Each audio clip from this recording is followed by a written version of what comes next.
What's good, everybody? Going live with the MC, episode 11. Thank you all for tuning in. This has been a great, it's been a great vibe so far, man. I've made 10 episodes. I've had more than 10 guests. There were many episodes where I was doing two people. But for the most part, I think now it's better to just like kind of like focus on one person. Doing two people is cool in a day, but realizing that a lot of people don't always be on the same type of timing, I've decided to kind of like just bring it back down to one. And it's been great so far. I feel like it's better having just one person. You get to spend a little bit more time with them, chop it up with them, and those kind of things. Um, so today's episode we have Luke Eventide. I don't know if it's Eventide or Eventide. I'm gonna ask him when he gets online. But yes, this guy's a really dope individual. I've got to meet him in London. He was like one of the first people, and he's been a really dope soul. Honestly, man, I can't even say enough about this guy, man. So I'm honored to have him on the show. He's tuned in right now. Look at him. He's ready.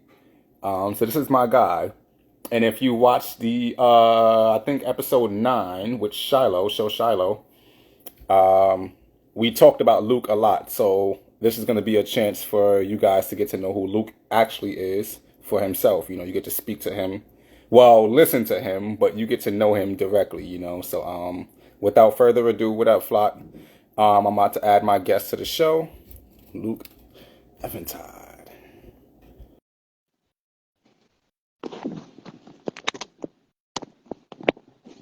Yep, make sure that my shit is good. All right, we're just waiting for him to join the live. He's already sent the request. I'm going to send him a request. But yeah, he should be in pretty soon. I just want to say again, thank you guys for always tuning in. I appreciate the consistency. I appreciate the fact that you guys love what I'm doing. I receive a ton of feedback after each episode, so this is just it's just beautiful to me that I've decided to do this and keep it going. So we're just waiting for Luke to join. He'll be in shortly. I know it's always a little issue with the live, trying to get him logged in. This is why I need to get my studio so I get these people in person and we won't have these kind of problems. But, everything comes in due time. So, again, thank you all for tuning in, showing love and all of that. My guy, Fave the Jeweler. If y'all need some custom jewelry, we talking about grills, chains, bracelets, pinky rings, whatever you want. That guy right there, Fave the Jeweler, you heard? But yeah, we just waiting on my guy Luke to join in. Uh, Trust me, bro. It's a real issue. So I know you're trying to join. I just sent you another request. See if you can do it that way. If that doesn't work, send me another request. But it's gonna take a few seconds. It's gonna take a minute, for sure. Um, but we're gonna get it right for sure. I got faith in that. Most of my guests have had problems joining the live, but at this point, I guess it's pretty normal, right? So yeah. Okay, you just sent another request. Let's go. Come on, Instagram. Stop playing with me, man. Stop playing with me. Put my guy Luke in the video.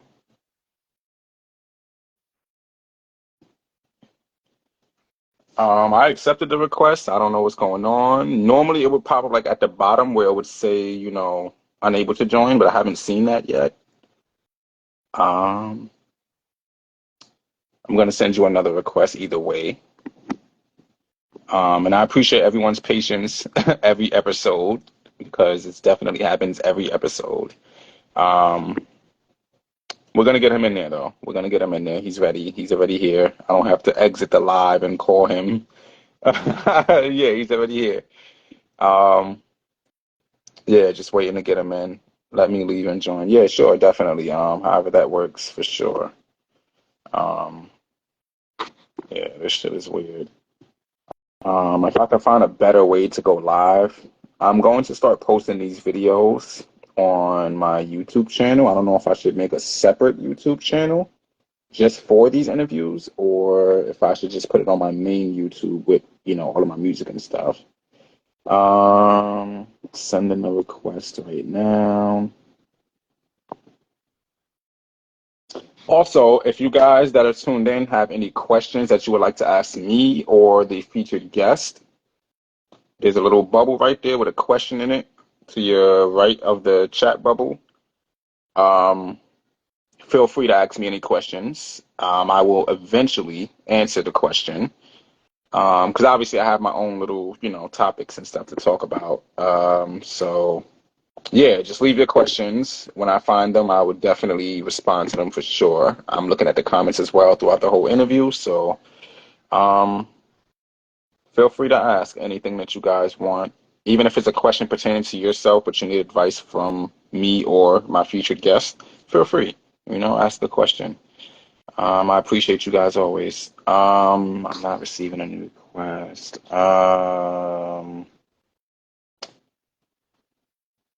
Okay, now it finally popped up and says you're unable to join. Let's try again. There we go. Yeah! It's a running theme. How you doing, man? What's up, man? What's up? How you feeling, brother? I'm all good, man. You're looking well. You're looking well. Thank you, man. I try to keep my skin fresh and I try to stay Yeah, I healthy. see that. I see that. There's a lot of demons out here, so it's hard work, but I'm getting I there. gotta keep trying. Gotta keep trying.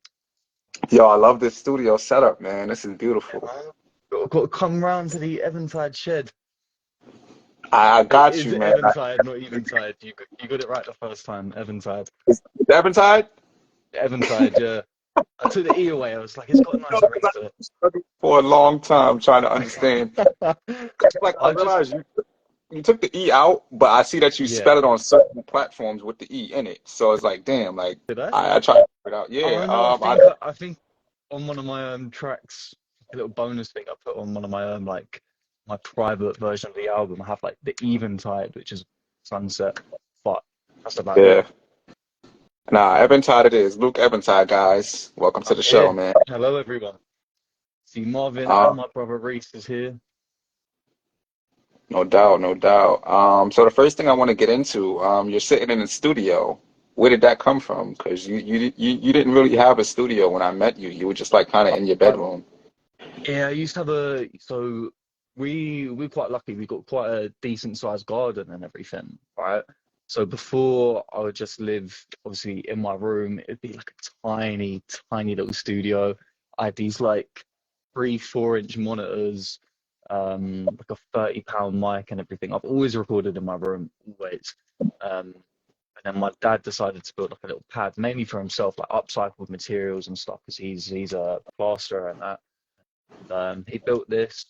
Sister and her husband moved in, save up some money to move out. Then I eventually moved in, spent a lot of money on all of this because yeah, needed this too.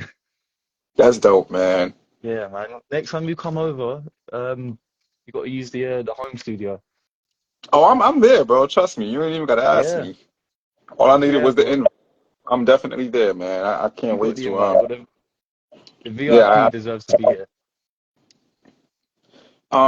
So talk about it. How important is it, or rather, well, you can also talk about the importance, but how blessed are you to know that you have parents that support what you want to do? Because you've been Oh, doing this for a long time. When I met you, you were yeah, at least 7 years old, and your parents yeah, didn't know what you're doing this. So talk about what it feels like to have supportive parents, to even build you a studio. That's fire. yeah. But I mean, the studio they built wasn't originally built to be a studio. I think it was my dad was mainly wanting to use it as sort of his man pad or whatever. Right. And well, obviously I moved in, turned it into one. But no, I'm really blessed to have my parents there, like looking out for me, supporting me with all my music. I mean, I feel like I've always been a creative person, so they've sort of they enjoy seeing me do what I love. Like even when I was like little and stuff, I was always like um, drawing, write my own tiny little books and stuff, whether they were good or not. Um, until I found my actual main passion and everything. And then yeah, but they've always supported like hearing new tracks and stuff. I go downstairs or whatever, like, oh mum, dad, listen to this, got a new song, blah blah blah. Show them this new thing. Sometimes they're like, oh wait, man, right. But most of the time they love it. They love it. Same with my brother. My brother's in here at the moment. All my family, they love seeing my music. They're all really supportive. That's dope. That's dope. So was it like, was it hard to like present your music to your parents? To begin with, I feel like especially my dad, he's a loving person, but very much a tough love kind of guy. Um, so I remember when I first started making beats and stuff. Obviously I'd be going like I'm really like I really want to like take this stuff further and everything. I used to write like little songs and stuff when I was little, but never used to show anyone. Like I'd have like little notes to go through school. No one would have a clue I'd do it yet. And I thought, you know what, my nan took me on holiday. I'm very blessed where she took me. It was just me and my nan. And obviously I had a lot of time to think, came back and I was like, I really feel like making music. Because I always got like little beat apps or whatever and stuff like that, like on my phone. Yeah, let me go and cook up something. Got home, pirated FL, got that for free because that shit's expensive. Um, and then yeah, within like 3, 4 months, I sold like my first beat and made like 90 quid or something like that by selling a few beats. My dad was like, "Oh, ka-ching, I see the money," and then he was like, "Yeah, okay, he's got something here. He's got something going on here." And I was like, "Well, I'll take that."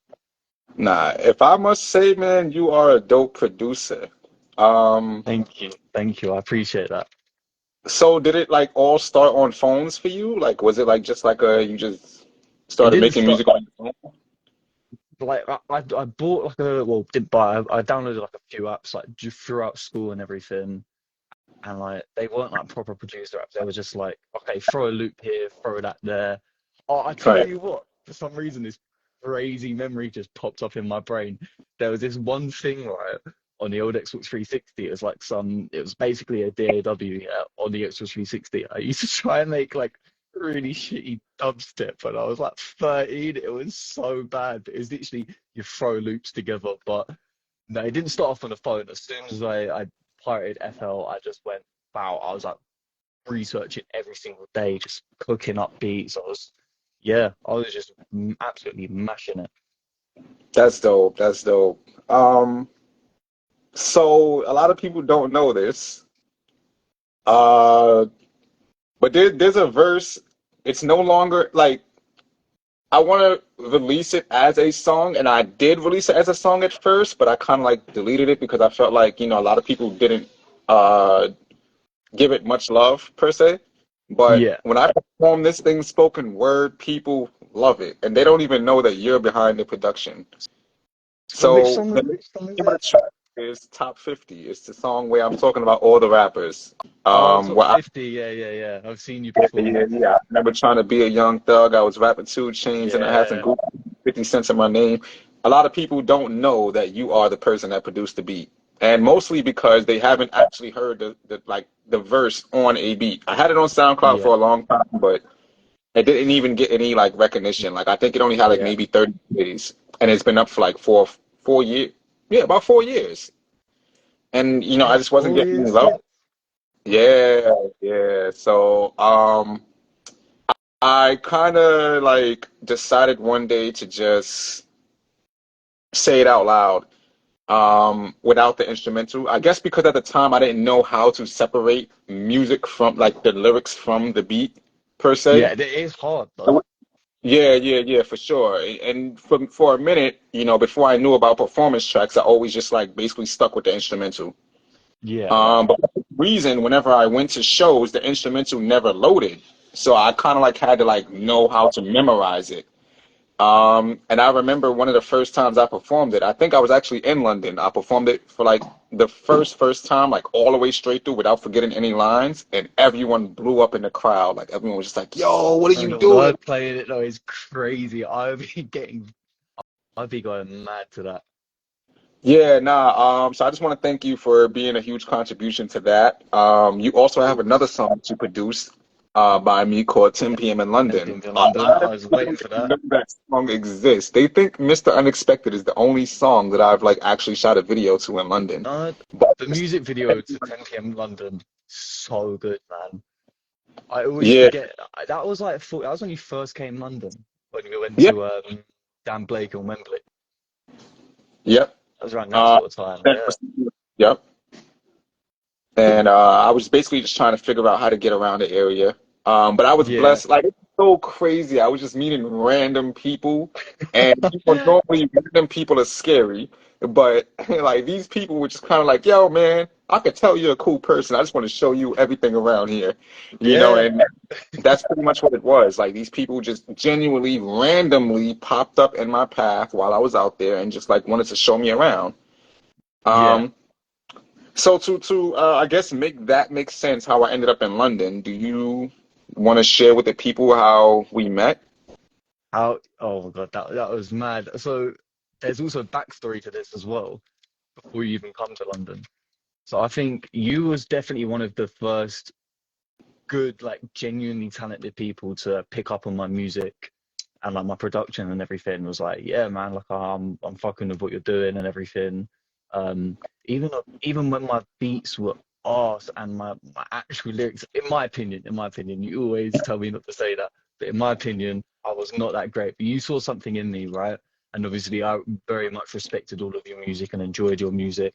Obviously, I was trying to send it out to whoever when I was making like horrible. Like when I used to make like London State of Mind, all of these sort of things, yeah, way back in the day.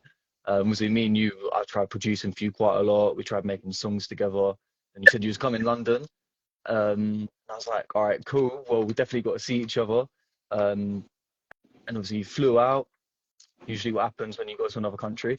Um, and I brought you down to Mitcham to see Uh, Shiloh. I took you to go see Shiloh. I was like, my mate here, right? He makes music as well. He is like 12 foot tall. He is a big friendly giant. Yeah. I'd love for you to meet him. So he weren't in. We tried going to his house and everything.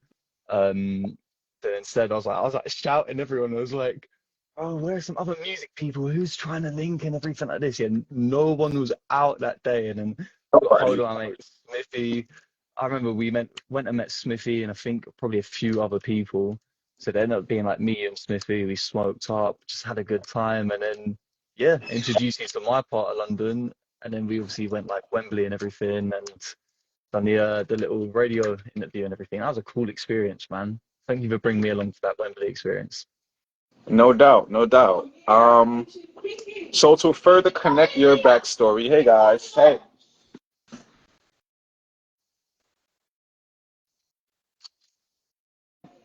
Sorry about that. Um, That's all good. but to make it further connect, you listen to the artist Futuristic. I don't know how much you listen to him now. Shout out to Jay Jumpman. Shout out to Botanical Bongwater. Connor is back. Architect, who's actually on the album as well. Shout out to everybody that's tuning in. Like I said, if y'all want to ask a question, there's a question bubble right there at the bottom by the chat bubble. Feel free to, tap in and ask whatever you want. But yeah, so I went to a Token concert. So Futuristic, Token, NF, Dizzy Wright, all these artists are like pretty much connected. They're all, Yeah, around artists and they're all connected in some sort of way. Either they have songs with each other or they've done shows with each other or however it works. But Futuristic was writing the book, Declaration for Independence.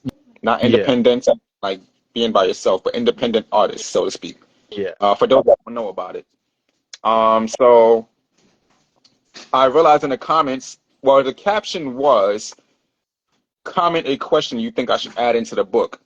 And I added the question, but something dawned on me. At the time, I guess I just wanted to learn more about like, what people were like asking or like, like maybe somebody would ask a question pertaining to, my career or like whatever I'm going through at the moment. And I saw your comment. And I don't remember exactly what you asked. I think it was something about releasing music. And I just felt compelled to give you an answer. Like, because in my mind, I was just thinking, okay, and there's like a 50-50 chance that Futuristic would take this particular question and answer it. And I've seen so many times people jump in the comment section trying to be noticed, so to speak. They Yeah, obviously make valid points and they want their points to be picked up on, but it gets missed. yeah, And mostly because these people have like 10,000, 15,000 people commenting on this stuff at once. yeah, So I get it. It happens. But I felt compelled to like really reach out and answer your question because I felt like it deserved an answer. So that happened. And I think around the time that that happened, Token was also on tour. And I used to go to his concerts. I say used to because I'm never doing it again. But I used to go to his concerts and I used to pay for the all access pass. And with the all access pass, you get to get in the venue early, you get to chill backstage with Token, and you get to join the cipher. So that's the reason why I booked it because I holy wanted to join this. shit. Yeah, so the first time I joined the cipher, this is how messed up this was. The first time I joined the cipher, the radio DJ that we met, he was in the crowd. Mind you, this is in New York, so he came to New York to be a part of the show. Um, and he was in the crowd. I had no idea that this guy was even listening to me. Like I was so Yeah, nervous. I think I forgot my lyrics halfway through the verse, and I started freestyling. Like whatever came to mind, I just said it. And I was just like extremely nervous. I just couldn't contain the nervousness. Like I didn't know how to like conquer it at the time. I was just like, damn, I'm nervous. I'm rapping in front of someone that I idolize. You know, um, I would have been I shaking, just sweating. yeah. And then on top of that, I was meeting all the other independent artists I was listening to: Chris Rivers, Osmond Benjamin, Oh, Whispers. Chris Rivers is a I throwback. met those people backstage at that one concert. And well, Chris Rivers actually walked in after I finished freestyling, so it was kind of crazy. I don't know if you can see it in the video. I don't think I even have access to the video, but I was on your old uh, account before I got hacked. yeah, it's definitely on my old account for sure. But there's a part where I'm like freestyling, and I think towards the end of the interview, the freestyle, you can see me turn to the side, and I'm like, oh, kind of. But that was me recognizing Chris Rivers walking into the venue, kind of thing. Isn't So it's he? He's like, Big Pun's son, isn't yes, yes, he? he Yeah, is. yeah, But nah, he's a really dope artist. And I've like enjoyed following him.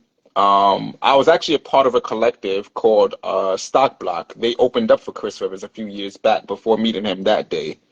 yeah, So it was dope to like, get to have that knowledge of him prior hand before meeting him then. But he was a cool, dope person. But anyways, when we went backstage, I guess I was like trying to figure out like how Token felt about the freestyle, even though I know it was trash, but I wanted to yeah. ask him anyway. But in the moment that I was trying to ask him, Sway walks in. If You know? Sway in the morning, if anyone doesn't know who that Yeah, is. yeah. Yeah, Sway walks right in and he goes, he's mad loud too. He's walking down the stairs. You hear him screaming down the stairs. Where's the bars? I heard there was a cipher. Who's the hottest artist? Da da da da. So as he's saying that, Token starts pointing at me and like two other people that really showed up to rap. And this was the first time he went on tour in New York. So it was only like 5, 6 of us that actually joined the cipher. The next one was more people for sure. Um, but yeah, so it all started from that. I met the radio DJ at that concert while freestyling for Token. After I freestyled and I like introduced myself to Chris Rivers, this guy pulls me outside and he's like, "Yo, I understand you were nervous. I could feel it, but Yeah. I like what you're talking about and I would like to offer you an interview." So he literally pulled out his phone and recorded everything, like the questions and the answers. And he was like, "When I get to London, I'm gonna play this online, but I want you to promise me you can make it to London. If you make it to London, I'll give you an actual proper interview on my radio station." And I said to him, like, "Yo, you for real? Like, you dead serious?" And he was like, "Yeah, no, like, you're really good. I like what you're doing. Let's do it." And I think like shortly after that, I ended up getting my passport. I just, I met you, I met him, and I was just like, you know what? It's something about these people. Like, there's no reason why I'm meeting people from London that are like super genuine like this. Like like it's one thing to, London I guess, calls for meet you. someone. Right. But I think it's one thing to meet someone and like just talk to them, but it's another thing to like exude like this energy. Like, yo, we would actually be great if we like found a way to like connect and work and do more, that kind of thing. Yeah. So you guys are ultimately the ones that brought me to London, you and him. But you were the first person that I've connected with. I remember that when I got off the plane, I remember messaging you like, "Yo, I'm in London." Like literally, I'm through the tunnel off the plane. I'm like, "Yo, I'm in London. What's up?" And you answered right away. you set it up for us to meet and stuff like that. So I appreciate that. And you definitely made sure that, my first time out there was cool. You showed me where to find the weed. Um, Yeah. you introduced me to some of your friends. We didn't get to meet Shiloh as we've mentioned before. But it was a really, really great experience. I was only there for 4 days at that time. But I had Yeah, a that lot went of, quick. You done a lot yeah, in 4 days, man. 4 days. And the crazy part is the radio DJ, he showed me around all the popular parts of London. And Yeah. it's weird. I don't like to be treated like a tourist. I'm not a tourist. I actually hate the term tourist. Yeah. Um, Go to anyone's city, country, state, whatever. You know what I'm saying? I'll You want to find my be way in with around. everyone. Oh, well, look at this bridge. It's been here since 17 AD. I don't care. Like I don't care about none of that. Like, I mean, no disrespect to the history, of where things come No, but from. let's be honest, though. It's not what you want to see. You want to live like the people, no matter what country you go to. Basically. So yeah, man, you guys showed me a really great time out there. And then I literally every year, I think in 2021 was the only year that we didn't get to meet up. But every year that I've been out Yeah. there, been open to making time to link up with me, and whether we're in the Yeah. studio or we're just hanging out. So Yeah. I just want to appreciate you for that, for making me feel comfortable in a whole different country, being a good friend, to be honest. Um, because there's a lot of weird people out in the world, so Oh, the 100%, could man. have went all right, but thankfully, you were a good person and you showed me a lot out there as well. So I appreciate you 100%. I appreciate you as well, man. You've always shown me a lot of support. You No always doubt. picked me up and Um, everything, man. no doubt. So let's get to the music. For the music. First of You've all, before we released, get to your music, your what's up? album drops 13th of December. Yep, next Wednesday. The Unexpected Volume 3. Anyone that's listening to this after the live, go stream that as soon as it Right. drops. It's gonna be beautiful, man. You're featured on the Yeah, project, I am. engineer on the project. I didn't get to have a production from you. You did send me a few beats. Yeah, Um, but I'm pretty sure you know how it works. yeah, I didn't get to write anything, but I still have them yeah, in of my course. library. I will, revisit them for sure. That's I'll how I start do it. making new beats.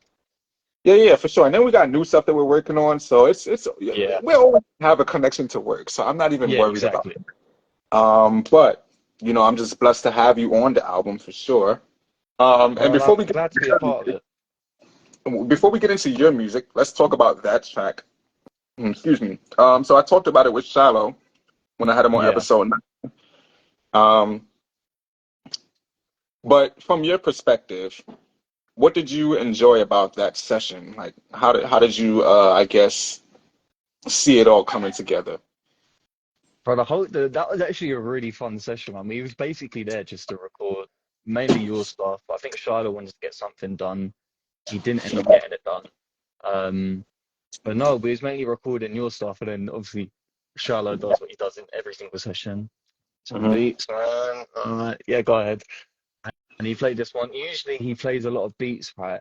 That are very much basically just him. Like I can't usually see myself on them. Like they're very much a Shiloh vibe rather than a Eventide vibe. You know what I mean? He played this one thing that was a little bit more R&B, a little bit more what I'm into now. And I was like, yeah, man. It wasn't overly produced. It was very simple.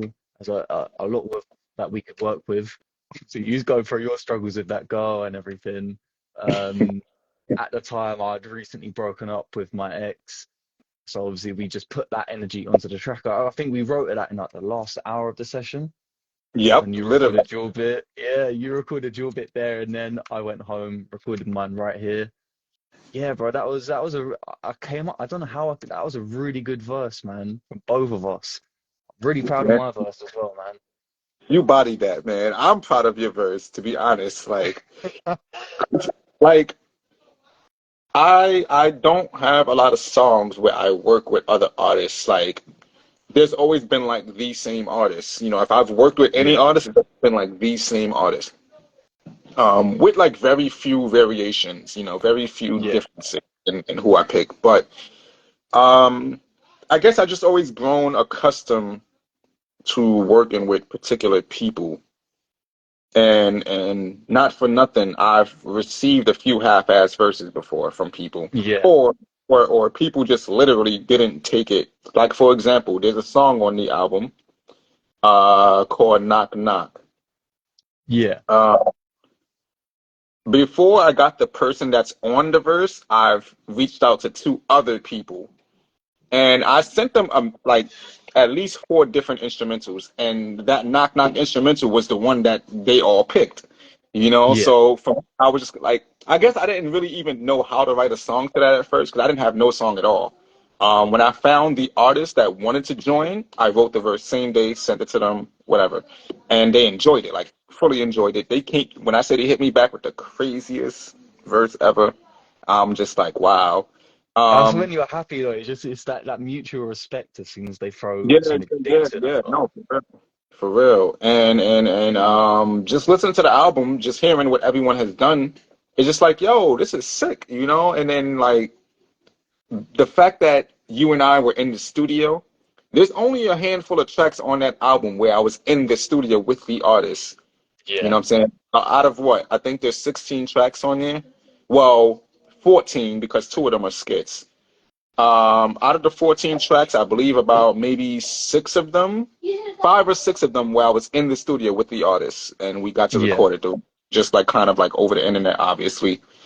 Um, but listening to your verse, like I sat down and I kid you not, but I cried because it was like it was a happy, happy tears.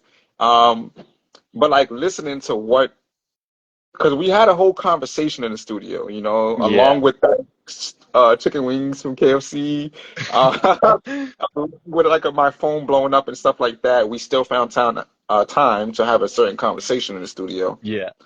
And even before the studio, we had conversations. And then, because I remember you was talking about you were going through issues with your partner. You actually went MIA for a while. Yeah. And I was out there in London at the time too. I was trying to link with you, but you were going through your situation and we didn't get to link right away. So that studio session, which was towards the end of my visit, was like our only time actually linking. Yeah. Um, but it was just dope to see your growth in person, because I appreciate that. during that studio session, you were like teaching me different ways to record, Yeah. and for me, it was I'm not the kind of person who's gonna tell you to leave me alone. Like when we're in the Yeah. studio, you say, "Hey, you should try this at a higher pitch," or "Hey, you should try this in a different voice," or however. I'll be like, "All right, let's try it." Because I've been in the studio with a bunch of artists, and I would say something like, "Hey, maybe you should take this word out and say it a little faster, or add this word and stretch it out a little," and they'll be like, "Bro, this is my verse, and I wrote this," and it's like, "All right, whatever, do what you do." But Yeah. I love being around people who are just like, hey, you know what? You should try this right here. Like as Yeah. long as you're not like completely trying to alter what I'm doing, but rather to accommodate it, Yeah. it's much better. So you definitely taught me some things. But then hearing you go in on that, like when I met you, you were mostly a producer, but then I've heard your Yeah. music and you were rapping, and now you're like you vocalize, you sing, you harmonize, Yeah. you I'm a bit do of the everything. whole You do whole nine yards now. You're basically singer, rapper, entrepreneur. Like you do it all, man. Engineer, everything. So as a person with many hats, that's gotta feel amazing. But talk about the vocalizing. I mean, we talked about it in person, but tell everybody Yeah. how you ended up getting into that. I mean, I've always loved like indie music, R&B, soul, alternative. Mhm. Like, I'm just a lover of music, right? Doesn't matter what genre it is. If it speaks to me, it speaks to me. But to me, right? I feel like singing is one of the purest forms of expression. And in terms of me making my own music, like as you know, my music has always been heavily emotion based. What am I feeling at the time? What am I feeling about this situation? Like if you listen to my old EP, Distorted Fantasy, is sort of like a time capsule of me being a 16-year-old or whatever. Um, but I just started listening and listening to more and more just albums and songs and artists I just love and I just felt so heavily inspired, like um, just to sing and like, just what I've always wanted to do. Like I've always felt a little bit scared of singing when obviously I was rapping. Obviously, I love rapping. Don't get me wrong. Um, but there's a sense of vulnerability that you get when you do sing because I'm not a classically trained singer. I was never in a choir when I was younger. I was never part of a band or anything like that. I never done any of this stuff. So just being able to go on a mic and sing how I feel, it's scary, it's vulnerable, but it's very much me, if you know what I mean. Like, so I just thought this seems like the right direction for me, while also keeping to my hip hop roots as well, because obviously the hip hop community has always shown me so much love, which is why I've always kept elements of that within like my music and everything, as you've heard from the album. Yeah, actually, you blended very well. I mean, you combined it, like you just exceeded in learning how to exist, rather All than I'm like, trying to do, man. yeah, rather than just trying to fit into a lane, you just learned how to just casually exist, and you do it. You do it great, Yeah, and I like how, I mean, in your music in general, but if we're still sticking to the verse, I like how you just gradually go from rapping to singing to harmonizing, and then you'll go back to all three all at once, kind of thing. yeah, That's always pretty interesting to learn that there are people out there who find the time to learn how to be better and expand themselves. Um, and fun fact about me, I used to know how to sing. oh, did you? Um, I used to be in a What church happened? choir. And my aunt used to drag me to church every Sunday, even though I hated church. She would drag me there every Sunday. We're talking like Yeah. I'm sleeping Sunday morning. She'd come in the room and throw water on me. And, no, no, seriously, she was dead Proper serious about it. auntie. Yeah, yeah, like she used to call me a demon because I didn't want to go to church and stuff like that. But I enjoyed being in the choir. Even though I didn't know all the songs, it was Yeah. kind of cool to just be there with To a just group sing. singing. Yeah, and they teach you like how to go higher and lower in your notes and stuff, Yeah. your chords and that. So that was pretty dope. But I think once I went through puberty, I kind of like just gave it up because it's like I Oh, bro, realized my it's voice so was getting hard. deep. Yeah, like I realized my voice was getting deeper, and I just didn't know how to like change it. And Yeah. then I've always listened to R&B music, but I think around this time I was starting to watch like interviews and stuff like that. And I would see people like Trey Songz, Usher, Neo, and all of them, and they have deep voices just like me, but they're Yeah, able to switch it out. And it's like, how? Teach me, like bro. teach me. But nah, I think it's really dope how you figure out, and even you have a deep voice as well. You get what I'm saying? So Yeah. it's interesting to see how you're able to like channel into a more melodic state, so where people are not hearing la la la la la la, but they're hearing like it's like mad I'll, smooth and it I'll be Jesus in honest. there. I'll be honest. I've got a vocal coach. I've got a vocal coach. I've invested. That's something. Yeah, I've invested. A guy called Aaron. He's very interesting person, right? Um, he's such a great guy as well. I've gotten to the point in my relationship with him, right? He will be all right with me to say this, right? I was so thrown off my first session. He's got one arm playing the guitar with his stomach. Bro, and it's so cool, but it throws you off so much. Like, but yeah, he's helped me so much with pretty much my whole album. He's been such a blessing to me, man. Yo, Man, that's man like that, dope. Aaron. Hmm. But yeah, like with going from having a deep voice or whatever, or having like me, I've got quite a soft voice and everything. It's not easy to sort of imagine where to take your voice, and I don't think I'm not like an R&B singer. I'm going like going all up in every single vocal fold I can possibly go to. But he's definitely taught me how to play to my strengths within my own voice. That's dope. That's dope, man.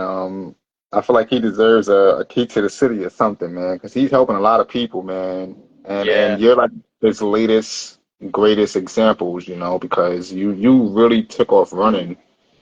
with the Yeah, vocals, and I just gotta say, man, I'm really, really, really proud of you. thank you, man. You mentioned Distorted Fantasy. That's Distorted Fantasy for me was, I don't remember the name of the project. Was it Rose in the Hill or something like that? Oh, that was an Uh, old song. yep. That did See, ever make I'm it on. on point. I know some Yeah, stuff. 13 when Uh, I first started writing, can I really make it as a nerdy white kid playing Skyrim?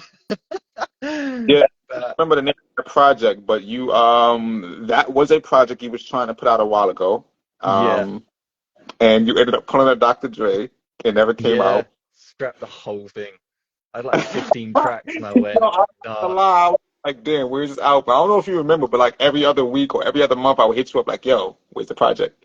yeah, Like, because I was just so excited for it. Like, not even the fact that I was on the album, just like listening to what you were doing on the project. It was just like, yo, this dude could really rap. And he's like coming up with like, this is before you were singing, obviously, and yeah, you just like these crazy bars and everything. Like, you sent me some songs that I was able to listen to.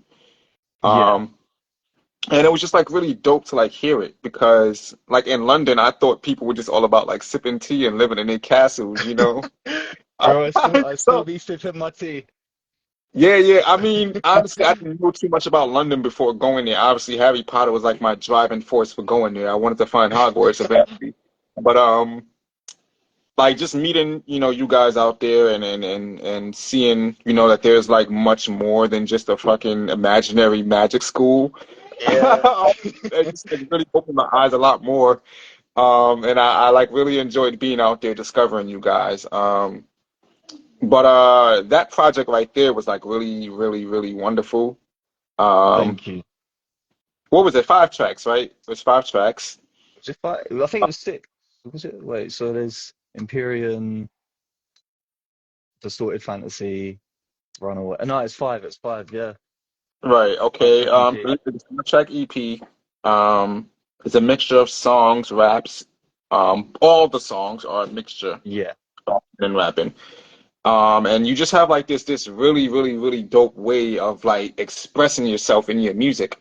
And it brings me to this album, Desperate for Dopamine, which you have yet to yeah. release yet. Is there a release date for that? So I've got a few things that I want to finish up for obviously like promotion and everything, but early 2024 is what I'm aiming for. I Nice. just I want to make realize. sure I do it properly. Okay, I feel that. I feel that. It's funny you say that because as I was listening to it, I realized some of the titles have like a V4, V7, V29. Like it's Yeah, like mad versions. Like that's actually dope though. That you create different versions. yeah, You're constantly working on bettering the song. That could be the downfall of an artist, but in your case, you seem to always make it work. yeah, Just how to like just live with it for a little bit, let the song be out for a little bit. You've released several snippets of certain songs on the album, and yeah, each time it's a snippet, it sounded slightly different than the last one. yeah, Whether you change a lyric or you change the way you said a word or something like that, it always sounded better, and it just showed that you're constantly working. Like it wasn't like okay, I'm working on this album. This is how this song is gonna sound, and that's that. It was like, no, I'm working on the album. Like, yeah, but I'm gonna change it. Yeah. So there's a few tracks on there. I'll be honest. I'm using my phone, and I realized that you released it private, so I can't even pull it up on my laptop. But yeah. and I I've got all the songs here on my little well, I whiteboard. the link because I wanted to like read it as I was talking about it. But the three Yeah, songs that I can remember, um, "Be Careful When Putting Plaster on My Heart," yeah, "Desperate for Dopamine," the self-titled track, yeah, and you have "I Surrender." Uh, those are the three songs that like really captivated like my attention, like really took over. yeah, So, "Be Careful," I put in plaster on my heart. That was, I would say, the intro track. yeah. That was the intro. And if no one has ever heard you sing, harmonize, or anything like that, to me that was like the opening of it. Like, you Yeah, know, uh, I made that song like a nearly 2 years ago. That song as well. I made that Hmm. while I was still in the relationship that I'm talking about on the album. Interesting. So wait. Is that whole album about this one relationship, or is it about like multiple ones? No, it's about this one. It's about this one. Yeah, I caught on to it. Like, I mean, if you're comfortable talking about it, we'll talk about it. But I Oh, know. I'm open book. Okay, cool. I don't want to say the name because I'm very big on like speaking power into names that don't really need to be Yeah, spoken. But I respect your previous partner. yeah, She was a really good person. She was an artist herself. Maybe not a music artist, but more like a graphic artist, yeah, um, illustrationist, and she made some like really dope pieces, including for your own music. Um, we'll get to that in a second, but yeah, I was able to hear that on the album that you were speaking of a particular someone. Like there was just like everything was conceptual. There was always like a topic to talk about with this yeah. person. So I would ask, how long were you with her? Just under 3 years. Under 3 years. Okay. Well, Just that's under. that's enough to like really, have experiences and to speak on certain things. Um, Desperate for dopamine. I think okay, so I believe you released at least maybe two or three different snippets of that song. I'm not 100% sure. Yeah, but the main rapping one. Yeah. Desperate for Yeah, dopamine. You released like three or four different snippets. yeah, And I've heard all of them, and I think only two of them I was really able to pick up on the difference in like the lyrics and the sound. But yeah. you sent me the whole project, and me listening to it, I listened to it about 4 or 5 times back to back. Oh wow. And I just gotta say, it's a really dope track. For those of y'all that don't know what dopamine is, it's like the chemical in your brain that like resonates with happiness and peace and stillness and those kind of things. So like if you like I guess if you just like going to the store, that's your dose of dopamine. If you like being in the club that and getting drunk, that's your dose of dopamine. Like so that's your happiness, so to speak. Yeah, Um, and the title just desperate for dopamine. I know so many people just want to be happy, yeah, that it almost turns into a level of desperation to where it's like I need to be happy, like I want to be happy. yeah. So what inspired you before we get into that song? What inspired you to come up with that title? Um, s- uh, so it was more of like a just sort of reflecting on myself and seeing how I act in certain situations. Obviously, Mhm. um, I'm trying to articulate this in a way that makes sense. Getting what my ideas from my head, getting them into actually vocalize them is hard. But so Desperate for Dopamine sort of came about because I realized that I was sort of always chasing, at least within that relationship and also within my whole life, because the album isn't strictly just about that, but it relates to how did I act in that relationship compared to how I also act in life and how it affects me and everything. It's just how I'm always chasing some sort of peace, and there's always something that sort of throws Mhm. off. That there's always a sort of cycle. Like in the Sun Will Rise on Us, I'm talking about um obviously the sun cycle relating to my life. How all right, cool, everything will be chill for a second, and then wow, something happens. I'm like, oh shit. Now I've got to try and chase my happiness and everything. I've got to try and stock up on this dopamine, try and load it up, and it's almost like addiction as well. It's Mm. it's there is a lot of like talks about drugs and addiction as well on the album and on my previous one, um, but how sort of that chase for your own happiness, that chase for love, but also that pain that also sort of comes with it is addicting in a way, including the pain. Like I think that's where it mainly comes from, if that Mm. makes any sense. No, I got you. I followed. I was following. Um, Oh, so to talk Rafa, about Rafa is in the chat. Sorry, that really excited me. I met Rafa in A Coruña in Spain. what's That's up, man? crazy. People, Yes, Rafa.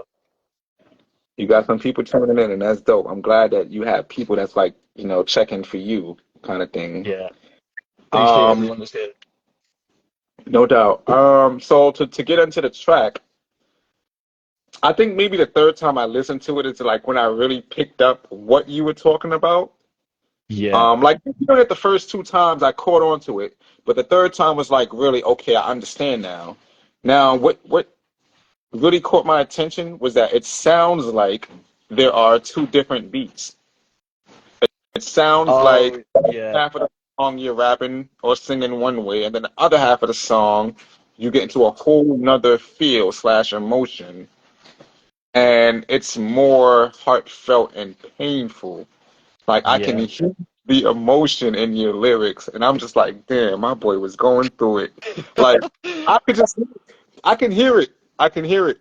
You know, and it's just like, yo, but this is the epitome of good music. Like when you can hear the feelings that this person is going through while making this song. So I've got to commend you on that one, bro. Like Thank you.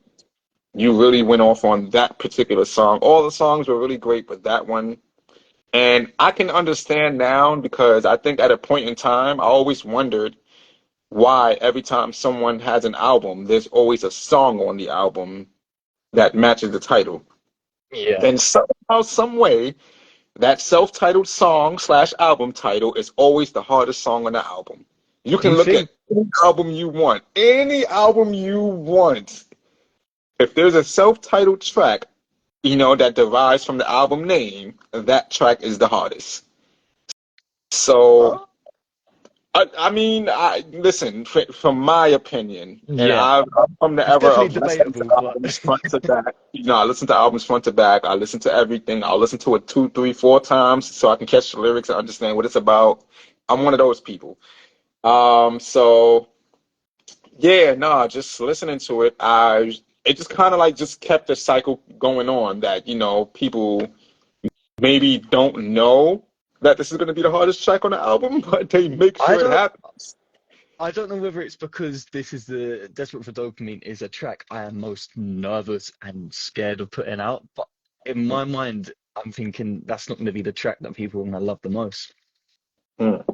I feel like that's going to be the most slept on track. That's what's happening in my head because I am terrified of releasing that.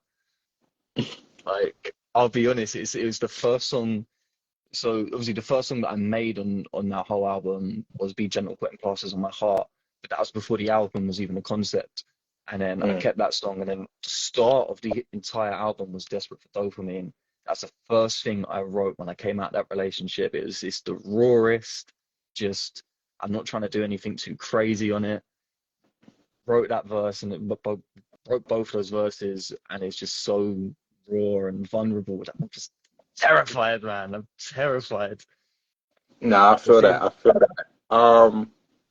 And that I guess that was kind of one of my questions I wanted to ask because you know a lot of your songs are pretty emotional. Whether you intend it to yeah, be that way, you just get caught up in the motion and just like write whatever comes to mind. A lot of your songs are like strict emotions, like you're really feeling this, you've experienced this, and either you got through it or you're still going through it, but you're letting people know that this is very much real. yeah. Shout out to my guy Inked Up B. Um, I'm not gonna put his full business on blast, but it's one of the best GMs I ever had, man. He's really a dope dude.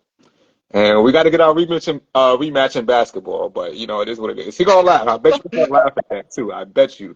But you know, nah, he's a dope person. He's a dope dude. Shout out to you for tuning in, B. For real, appreciate you. I'm not gonna shout your government either, but shout out to you, brother. Shout him. Appreciate you. But so speaking of that track, you know, still sticking to it. Again, like I said, I felt your pain in that situation, and talking to you while being in that relationship and meeting the partner that you were dating. Chill, Yeah. bro. What you talking about? I always want to smoke. You know that. I'm a chillin'. But um, just like listening to the track and like hearing a lot of stuff you were talking about, we've spoken about. Yeah. Whether we briefly spoke about it or you know, you got into like detail about it, we spoke about it.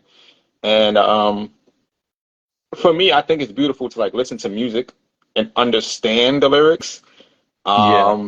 But I think that's the beauty of getting to know other artists. Like, because obviously before when we would listen to like our favorite artists coming up, we didn't really know what they were talking about. We had to listen to it like 4 or 5 times, and then like maybe in an interview 10 years later, they'd explain the situation. They'd be like, "Oh, it makes sense." Yeah, But, getting to know people and then hearing them make songs out of situations that we've spoken about is like super dope.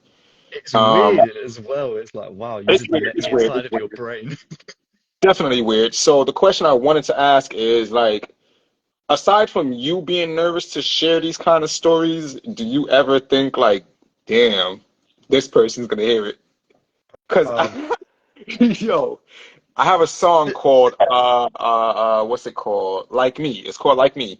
And it's on Bars Over Everything 1, I believe. It's Future and yeah, Bugs. I think it's on part 1. And I had just got out of a relationship, when I wrote that yeah, record. And then my ex at the time, she came over to my house. And like the thing is like when I break up with you, I want to see you at my house. Don't come to my job. Don't come nowhere. I don't even want to yeah. be near you.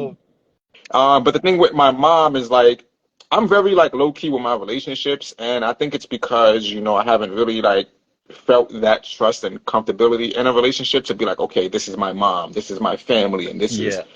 that It's kind a of thing. big And if thing they to do, have though. met my family, yeah, if I've met that if they have met my family, it's literally been by coincidence. I've never actually been like, hey, this is my girlfriend, kind of thing. Yeah. So this particular person, she met my mom. I was taking my mom out for Mother's Day. Actually, we was at a restaurant in the neighborhood, and she happened to walk in, and she spotted me. So it's kind of like, damn, I didn't want this to happen. Oh shit. Yeah, my mom ended up taking like a huge liking to this girl. Mind you, this is the first girlfriend my mom's actually meeting. I've never been in that many relationships, but my mom, she's always been like worried about me, like, like my relationship status and stuff like that. Like, okay, when you gonna settle down and stuff like that. So meeting this girl was like a golden moment to her. She was just like, oh my God, like, so they bonded really good, which was cool. She was a good woman, by the way. It was just like we had our little differences, Yeah. which set us apart. But the song. I made the song. She came over one day. This is in our breakup phase, and she heard the song, and she's sitting there, she's jamming, like she's really like, "Oh, this song sounds good." So this Fucking shit hell. I think it was a line in the song that made her realize it was about her, and then she stopped, and she was like, "So, who's the song about?" And I was like, "You can't tell." And she was like, "It's about me," and I was like, Oh, that "Yeah." is awkward. No, very, very awkward. Um, and then there's another song, "Fatherless," where I'm speaking directly to my father, but I mentioned my mom in one of the songs. And I think the first time I performed the song live, my mom was actually in the crowd. So Yeah. I was like trying to perform the song, but I couldn't help but realize my mom was staring dead at me. Like she was just looking right at me like, this motherfucker. Like, what are you, like, what do you, why, what I do to be put in the song? Like, so the question is like, do you ever think like, the people you write the songs about are listening and you, like maybe you're I guess worried that they might respond in a certain way, like is that ever like something that crossed your mind? I feel like, of course, I think, yeah, she's probably gonna hear this or whatever. But that is exactly how I'm feeling, exactly how she made me feel. And respectfully, fuck her, man. This is my music. Like, this is my music. I'm gonna express myself the way I want. I'm gonna, whether or not you want this part of our business out there, I'm chatting my business. Like, so I'm gonna say however the fuck I feel, no matter what the situation is. Like, I'm gonna speak my own truth and how I feel. As you should, bro. Yeah, and 100%. if she does hear it, I very much doubt I've made sure there's no way of her ever contacting me. So there, So yeah, that's all good. Sorry. it was that bad? Yeah, yeah. There's. I've got a lot of material still left over. So like, Nah, it's funny you delete say more that. music. Going back to our song Sacrifice, Yeah, I can tell that verse was about her, but hearing the album it was like, okay, nah, you really felt some kind of way about her, like you really loved her and you appreciated her. And I remember just like seeing you were so happy being around her. Like even the day yeah, you guys came to see me perform, Yeah, She came all the way from wherever the hell she lived at. She lives like what, 2 hours past London. She yeah, came from wherever she was at to be there. And it was dope. She had a great vibe and stuff like that. So I got to meet her and all of that. So I got to see that you were like really, really, really invested in this person. yeah, Uh, and it's just crazy because when we were in the studio and you didn't like really get mad at me, but I can hear like the tone in your voice, like just basically telling me to leave my phone alone and focus on the music and stuff like that. But I was like really upset my damn self, because of that situation. yeah. And like just I guess seeing how someone can turn a real life situation into music, and like be so accurate with it. Like you were speaking on your actual feelings. Like it wasn't like you just said, she made me mad. I ended up sad. It turned out sad. It was like, nah, you had actual emotions and you expressed them in the song in a way that Full it of a sounds it sounds catchy, it's a dope vibe, but when people actually listen, they're like, oh, okay, now I get it. So, yeah. nah, for real, man. Kudos to you on that, being able to speak about it and be open because it's not easy. It's really Um, not. no, It, no, for real, man. And like even the fatherless song, it's hard to perform that song yeah, sometimes because it's like you kind of revisit those feelings. yeah. So, is there at any point during this album, even though it's not out yet, is there any point that you listen to it and you be like, "Damn, son," like you just like the feelings resurface and you just kind of like, "Fuck," like, What with my like, with my own music? yeah, yeah, yeah, yeah. Yeah, I definitely. Well, I feel like whenever you make a song, it's like a time capsule of whatever that part of your life was. Like when I Hmm. go back and listen to Distorted Fantasy, I'm looking back at it and I'm like, 16-year-old me, you don't know what's about to happen, or I'm like, oh shit, I went through that at like this. Oh my God, I remember that. That was not nice, or whatever.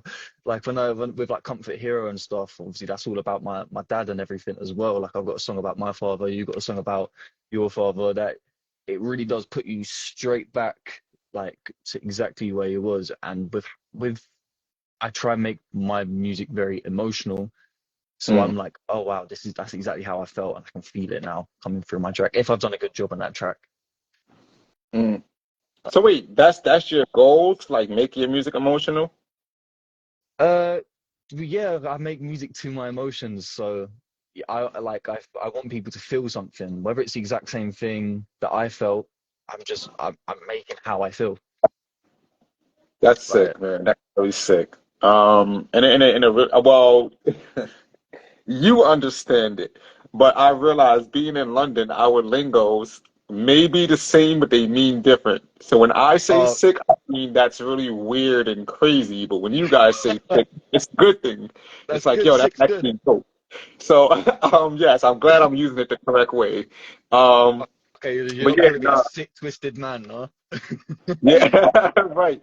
But no, it's sick. It's dope. I enjoy the vulnerability that you have between this, just music. It's just completely different, man. You went from rapping and singing to strictly singing. There's a song on there, I don't remember the name of it.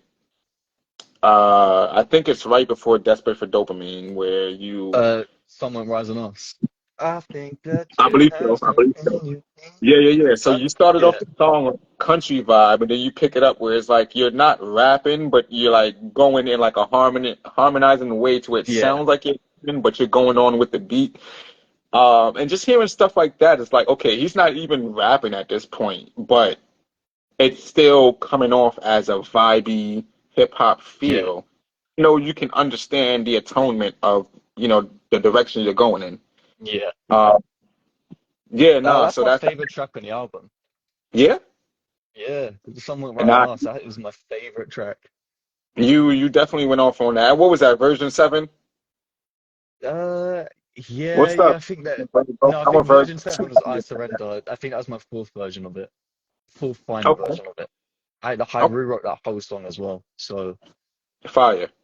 Yo, and, yeah, and I just want to mention on that. Your ability to rewrite songs, it's insane. So that's one thing with me. Like whenever I write songs, I sometimes I find it a little hard to like write second and third verses, you Yeah, know, um, because it's like when you write the first verse, it's like the intro. It's like you know exactly what you want to talk about.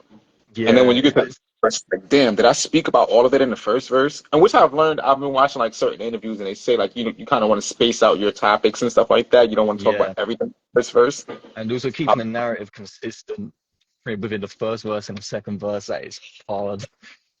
I struggle yeah, with that nah, as well. mastered that. You've mastered learning how to write your verses, and if you need to rewrite it, you rewrite it, and it still comes out wholesome. Like it's like Yeah, almost as if the first version never existed because the second version just comes out to be just as better, yeah. if not more.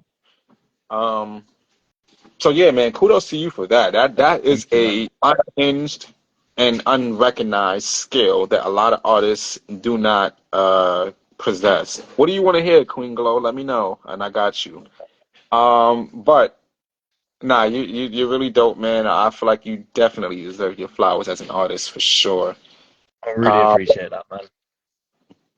so I speaking on the same terms of relationships. So to get deeper into the relationship that I was dealing with at the time, Yeah. this was a this was a dope person. As far as okay, Queen Glow, the album drops December 13th. The name of me and Luke's track is called Sacrifice. It features Rakaya B. She's a really dope singer. She went Um, so crazy she on that. lives in the UK, but I think she lives in Manchester, I believe. So yeah, she's really dope. But you'll get to hear it in next week, Wednesday, the album drops. Follow me if you're not following me already. Tap in with Luke because he's gonna be promoting the track. And yeah, it's just a beautiful song for sure. But with my situation, it was like, and frankly, I deal with this a lot, and this is why I'm not like so quick to jump into relationships or anything like that. Yeah. Um, if it isn't like my appearance or my possessions, it's most definitely the expectations of who they think I am. So Yeah. a lot of times it's just kind of like, oh, you're a music artist, you must have hoes, and it's like really, like is that what you think? Like I get it, MTV, VH1, BET, all of them make it Yeah. look like artists like I, living this I lavish feel life. like as a rapper that stereotype definitely comes with Oh it, yeah, yeah. No, like, and again, to highlight why I haven't been in most like many relationships, if not any, it's because of that. You Yeah. know, once they figure out I do music, their mind just warps into a whole nother dimension, and it just becomes like so fucking weird because I have to like keep explaining to these people like, yo, I'm not like what y'all think. Like, Yeah. like I'm 10 times much more better in person, like seeing me rap on stage, seeing a music video and all of that is totally different than what you Yeah. experience in person. Like, what I'm rapping about or whatever, that's what I've experienced already. So even if I do say something like, "Oh yeah, I was smashing this chick on the whatever," like it's something that happened years ago. You know what I'm saying? It's Yeah. something that I'm comfortable talking about now. So It's just that we vocalize our pasts. That's the yeah, only yeah, difference. 100%. But do you have trouble, I guess, I don't want to say finding love, but do you do you have trouble, I guess, like Yes. attracting a partner because you are a music artist? I You know what? I don't know whether you agree with this, but I feel like you have to be, when it comes to someone that's creative, especially within music, I feel like you kind of have to be a certain kind of person to be with like a certain, like, let's say a musician or someone that's deeply involved into like poetry or painting or whatever. I feel like in some ways, not that we're different to everyone, but our brains obviously it's so creatively inclined. It does work slightly different, right? If it's, you know, that if a situation happens, if I'm with this girl, yeah, and she breaks my heart, I'm getting on the ET straight away, and the world is finding out, right? Um, but then as well, like for me, I don't know, I don't know how people sort of perceive me because I make music. I try not to think about that, but where I make such a emotionally charged music, I definitely try and look for something deeper rather than someone going, oh, he's a musician. But also, as a musician, like most of us are really fucking weird, right? Yeah. Like, like I am weird. I'm a recluse. I stay in my room hours and hours, and I'm going, I don't like that seventh chord there mixed with like I'm going like this. You've got to accept the weirdness. I don't know. I think I struggle with dating in the first place since my last relationship anyway. So I don't know whether me being a musician plays into that or not. I think as creatives, we just need to meet someone that understands what we do. Yeah, No, because again, it's easy to see us in our element, like digitally, like, for example, watching someone through Instagram, Facebook, whatever, social media, and then seeing them in person. It's two total different energies, yeah, and like, because I garner a lot of attention online, I've never actually went viral, but the type of content that I produce, it causes a lot of people to tune in. So even if I don't have like a huge fan base at shows, even if I don't get like 20, 30 people to pop out to a show or something like that, whenever I post something online, a lot of people tune into it. yeah, I understand that. And a lot of the women that I've dated have been on social media, but the last person that I dated, she didn't have any social media at all. perfect. But she would watch Hate social like, media. yeah, so she would watch, how I'm like constantly posting stuff or things like that. And she would like kind of accuse me of being like addicted to social media. And for me, it wasn't even, not even close. Like it's so No, bad to where now I have a weekly report that comes to my phone. So every Sunday it tells me how much I've used my phone, whether I've used yeah, it more or less hours than the previous week. Um, and that's something that I ultimately, pride myself in learning how to stay off of social media. Even though I post, here and there consistently, I make sure that I'm not like spending my whole day on Instagram yeah, and TikTok, whatever. I make sure that if I am on these apps, I'm making sure that I'm only posting quality content and I'm disappearing off the app. Like I'll post yeah, like maybe two or three things and I'm gone for the rest of the day. Like if you comment, like obviously if people message me, DM me, I'll respond pretty quickly. Because I don't yeah, like leaving people on scene. I don't like making people wait for a response. I think that's totally corny.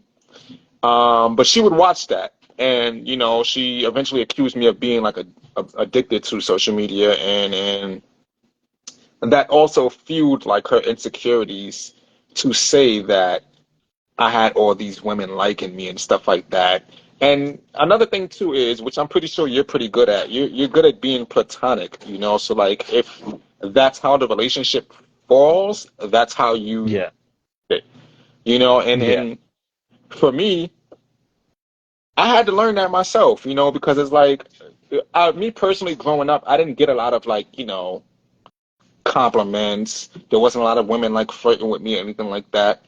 So yeah. when women flirt with me, I just assume they want to be my friend. And yeah, I just Yeah, assume be friends, that kind of thing. Um, but then obviously, I started meeting some of them who actually are very vocal about their feelings, and this was one of those people.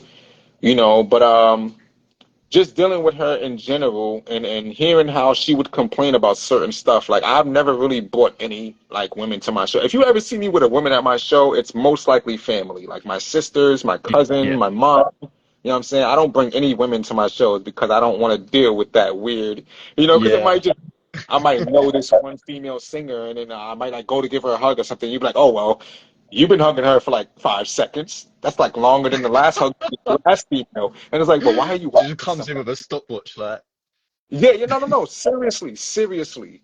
And it'd be like, what? So a lot of things would be like kind of me liking photos and stuff. And I've never been that guy to just, first off, I'll keep it a buck with you. If you were to log into my Instagram, if I were to give you my profile, password and all yeah, of that, log into my account, you're not going to see none of that. Like, you're not going to see women yeah, twerking.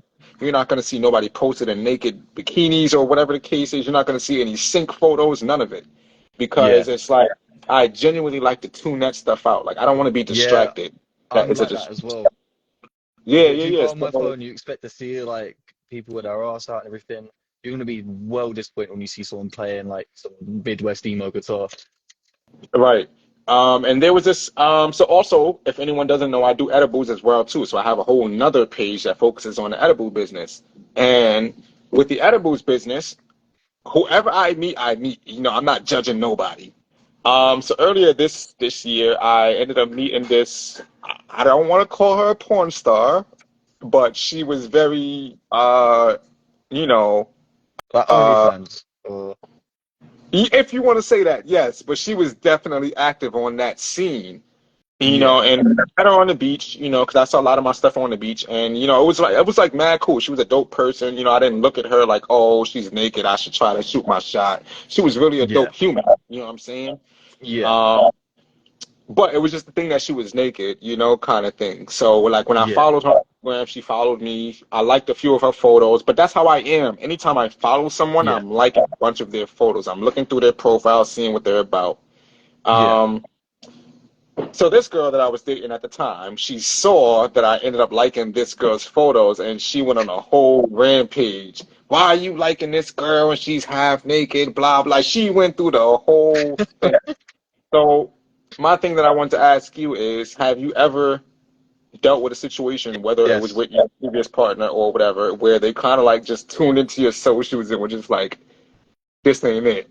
Like, Not who even, are not even just socials. Like in my last relationship, if I speak to it, if I speak to any girl, it's just pure jealousy, and I'm like, not like that. Because at a point where I'm at work here, talking to my mates at work who happen to be women, right? And I'm like, you? I'm having a conversation back in my mind. I'm like, she ain't gonna like this. Uh, just because I can't help that if they're laughing at something I said, I'm not flirting with them. They just Right, think I'm funny or whatever. But she won't right. like that because they're smiling at me or whatever. And I'm like, I can't win. Some people are just like that though, man. Like, Yo, nah, I feel that 100%, man, and I feel bad for you because, you know, like I said, I've been going through it myself too, and it just sucks, man. It's just really bad yeah, that you can't even like just be yourself because they yeah, take, you know, they take it as you're just like throwing around your flyers, like, here, call me when you're free, here, text me yeah. here, and it's I'm like, not nah, just whipping out my knob and just going, listen, like, something like that. I'm not doing that. I'm quite a friendly guy, I think. I hope, right? I just talk to people, anyone, yeah, but I don't go, oh, she's a woman, I'm gonna go chat to her and see what I can do. If I still got it, I'm in a relationship. I wonder if I still got it. Like, it's not like that. right, right, right. Understood, understood, you know, and I agree with you because I'm the same, you know, and it's just very frustrating that we can't really be ourselves, you know, 100%. Yeah. We kind of have to like get caught up in this cycle of explaining who we are, and it's just like, bruh, But like, then I feel like most there's a lot of men that go through that. But it's like, I guess you just haven't found the right person. Like if I know a lot of girls and guys, or like a lot of my guy mates, right? Obviously they got girlfriends. I don't know why I said guy mates. It makes it sound weird for some reason. I get Right. But a lot of my mates, yeah, right, let's say they got their girlfriends or whatever, they're all mates of like other girls and stuff, and their girlfriends do not give a single fuck whether they're mates with who and who. And it's like they got that mutual trust there. If I've met someone and like we've all got our insecurities, I'm securely insecure, right? And I'll tell you what my insecurities are, right? But you just got it's the trust that you're lacking there.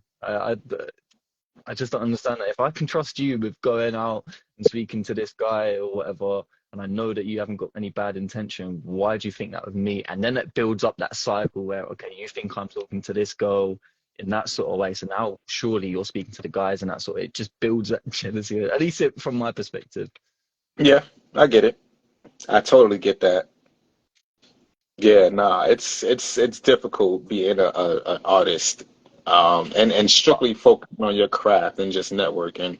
but I Um, don't even that wasn't even from networking of like other art. It's just normal conversation with people. Like I think a lot of guys still deal with that as well, and probably a lot of so, girls as well. There's a lot of girls that probably deal with guys being overly jealous. oh yeah, yeah, yeah. 100%. Like, You know, I don't really follow the Hollywood gossip or anything like that, but I like kind of like nah. looked into like, Iman Shumpert and Tiana Taylor were breaking up, and for me, I think they were a dope couple. Again, I don't follow them, but seeing them like time to time, it was kind of like, oh, this is pretty dope, and it's black love too, you know. So we don't see Yeah. much of that. Seeing that was just like, oh, this is beautiful. And then hearing that they're splitting up with each other, it was kind of like, okay, what just happened? Yeah. So I took time to look into it, and Tiana Taylor was basically saying how she didn't like how Iman, like she made it very clear, like there was no infidelity, there was no cheating, there was no jealousness, there was no insecurities, there was none of it. But she made it seem like, he was jealous of her progress, of the attention she was getting, just everything surrounding her career. He was just kind of jealous. So even though he made more money than her, it was that she was getting more attention than him. Like, Yeah. cause he was a basketball player. He did play Yeah. with LeBron James. You know what I'm saying? He was at one point. When he got traded to the Knicks, he was actually one of the best players on the Knicks. So I'm assuming maybe he got used to a lot of the attention that he was getting, and then when he started dating someone more popular, it just kind of like made him feel a kind of way. Yeah. Um, uh, to connect the point that I was trying to make, I think when we do meet our partners, they do kind of like, I guess, scope out the the extension of our career. It's kind of Yeah. like, yeah, like how far is this guy going? What has he actually done? Who's paying attention? So I also wanted to ask, was there ever been a reason, like not a reason, but there's ever been a time where you like maybe took her to an event, whether it was a show, a mixer, or whatever the case is, and she's made like a comment to someone or about someone, like say a It, female in particular?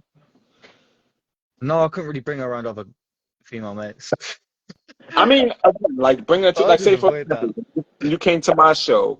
Has there ever been a Yeah. moment that was like, I saw that girl looking at you, Luke. I saw Oh, her. Was staring at you. I saw it. yeah. I'm thinking she definitely weren't looking at me. I'm thinking she weren't. Like Yeah. my ego would have been filled. I would have been like, I don't even want her, but I would have been flattered. No one was looking at me. There'd be things like that. Yeah, nah, definitely. I've been there. Well, more recently with this relationship that I left. Again, like I said, she was a dope person, and I would have thought that she was like more wholesome and like straight to herself until I started Yeah. bringing her to people's. Um, and in London, I'll be honest, I don't like it, but I become a chick magnet in London, and It's I'm the very, I'm American. very good at brushing it off though. Like I'm very good at putting people in their place. So if I feel like you're Yeah. trying to fuck me and I'm not interested, I'll let you know. Like, yo, I'm not interested. Yeah. And that's just how it is with me. Like I don't like to lie. I don't string people along or anything like that. I like to make sure they understand exactly how I'm feeling. So there was like, I think maybe three different instances where I brought her to a show, and the women in particular that was showing me, attention. These are women that I've known before this Yeah. person, and we weren't dating. We were just friends. Like Yeah. these women, literally musical connections. They were R&B artists, pop artists, whatever type of artists they were, or they were the host to a show, or whatever the case is. It was even to a point where I was working with this teenage artist, and their mom was a manager. Mind you, their mom is I like in remember there. hearing about this. Yeah, yeah, yeah, yeah, yeah. You get what I'm saying? And she was Yeah. like so pressed that the mom was talking to me so much, and it was like, okay, well, maybe the mom does like me, but I wasn't interested. I wasn't looking Yeah. at her that. You know what I'm saying? Like maybe she did have like a, behind the scenes motive, so to speak, but I didn't. Yeah. I wasn't worried about that shit. I'm But I worried feel about like a child and creating that kind of thing. So I've had to deal with certain situations where we're like leaving a show and she just goes, "So that's how you feel?" It's just like, But really? bro, but I feel like jealousy breeds delusion though. Even in myself, Oh, even when I've been jealous, it's definitely yeah. made me think of these situations. I'm like, oh, getting so angry or whatever, and it's just like, no, it's just you being jealous and like insecure, and just got to accept it. Yeah, nah. I mean, personally, I would prefer them to avoid it. Like, get a control of yourself. You know what I'm Yeah, saying? Get a hold. Like, um, But yeah, man, it's always very frustrating to do so. So thank you for sharing that 100%. Um, Another track I wanted to get into was I Surrender. I And surrender. the what really caught me with that track was the title itself. Like Yeah, the word I, like the actual I. yeah, So what, like, okay, again, then going back to Desperate for Dopamine and Be Careful when Putting Plaster on My Heart, The Sun Will Rise. What, like, I got Andre 3000 vibes from you, like, checking out this album because if you, if you that look is at, the best compliment I've ever gotten. yo, if you look at his album, right, the Flute album, he has like these Yeah, long ass titles, or they're just like well thought out, and it's like, yeah, but if you're playing the flute, how the hell did you come up with this title? yeah. Kind of, yeah. So what, I guess, what brought you to these moments? Like you mentioned Sunset, Eventide, Yeah, and things like that, but the sun will rise specifically. You talked about obviously shedding light on a situation. yeah. And then I surrender. Obviously, I surrender. What gives you the idea to come up with these titles to expand on it? Like it could have just been the regular letter I, but you put the organ I. Well, I thought I'd go with that sort of title because obviously the bridge is, "Am I good enough for your gentle touch? I look at you with unbound love, but you don't look that much." Mm, It's more of a track about me feeling like I'm not being seen and I don't feel sort of loved within this relationship. hmm. And like and I am also surrendering my entire being towards you, trying to compensate to try and help you with your situation. However, you are not reciprocating that energy and helping me with sort of what I'm dealing with or whatever. Right. Nice. That's sort of how I got the idea for that name. Okay. No, that's dope. And I like that you expanded on it. And me personally, I feel like when people have like titles like that, it draws people into it more. Yeah. Um, and it's kind of like something you. I'm gonna get into this. I'm gonna give you your flowers for this. Um, it's something you spoke to me about when creating my cover art for my album. Yeah. Uh, you talked about Shout out having. Toonie, by the way. Sorry. I said shout out Toonie, by the way. Oh yeah, Tony, she's really dope. We're gonna speak on that. But Yeah. you I've always like hated, hearing people say, "Oh, this is not enough," or "You gotta do something to captivate people," or whatever the case is. But you reached out to me and you broke it down in a way that made it more understandable, respectable, and relatable. Yeah. So I want to thank you for that. And then you suggested Toonie, who pretty much designed the cover art. I Yeah. can show the The world sticker. the sketches that I sent out.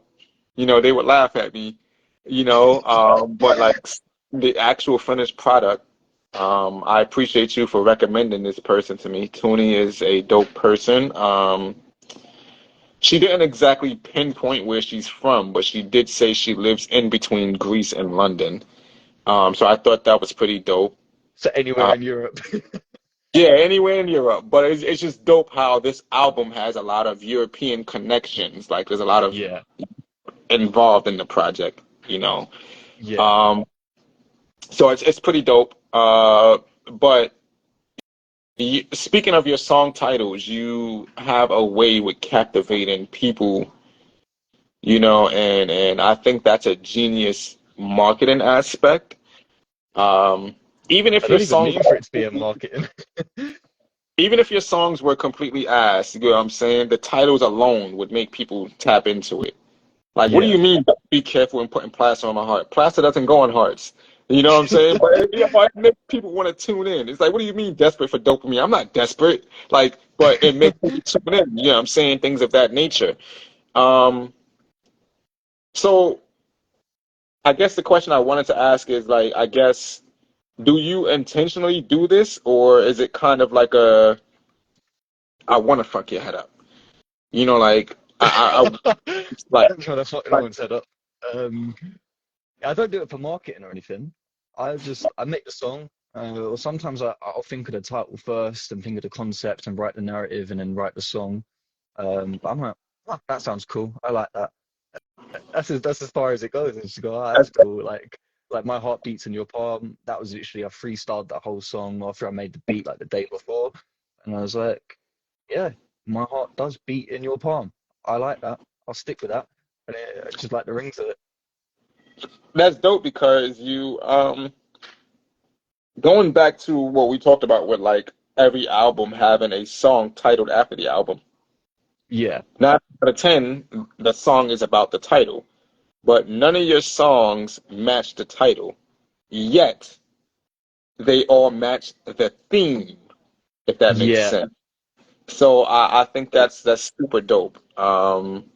It's not even about being desperate for dopamine, but you made it into that kind of track. It's not about yeah, just rising, but you made it into that, like that kind of yeah, thing. You know, heart beating in your palm. It wasn't about that, but you made it into that. yeah. And that's a dope skill to have, bro. That's really sick, honestly.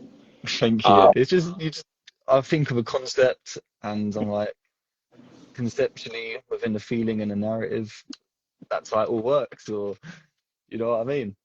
so is that like your writing process? Is it kind of like you write the song and then you think of a title, or the title comes while you're writing the song, or after you write the song, or how does that go for you?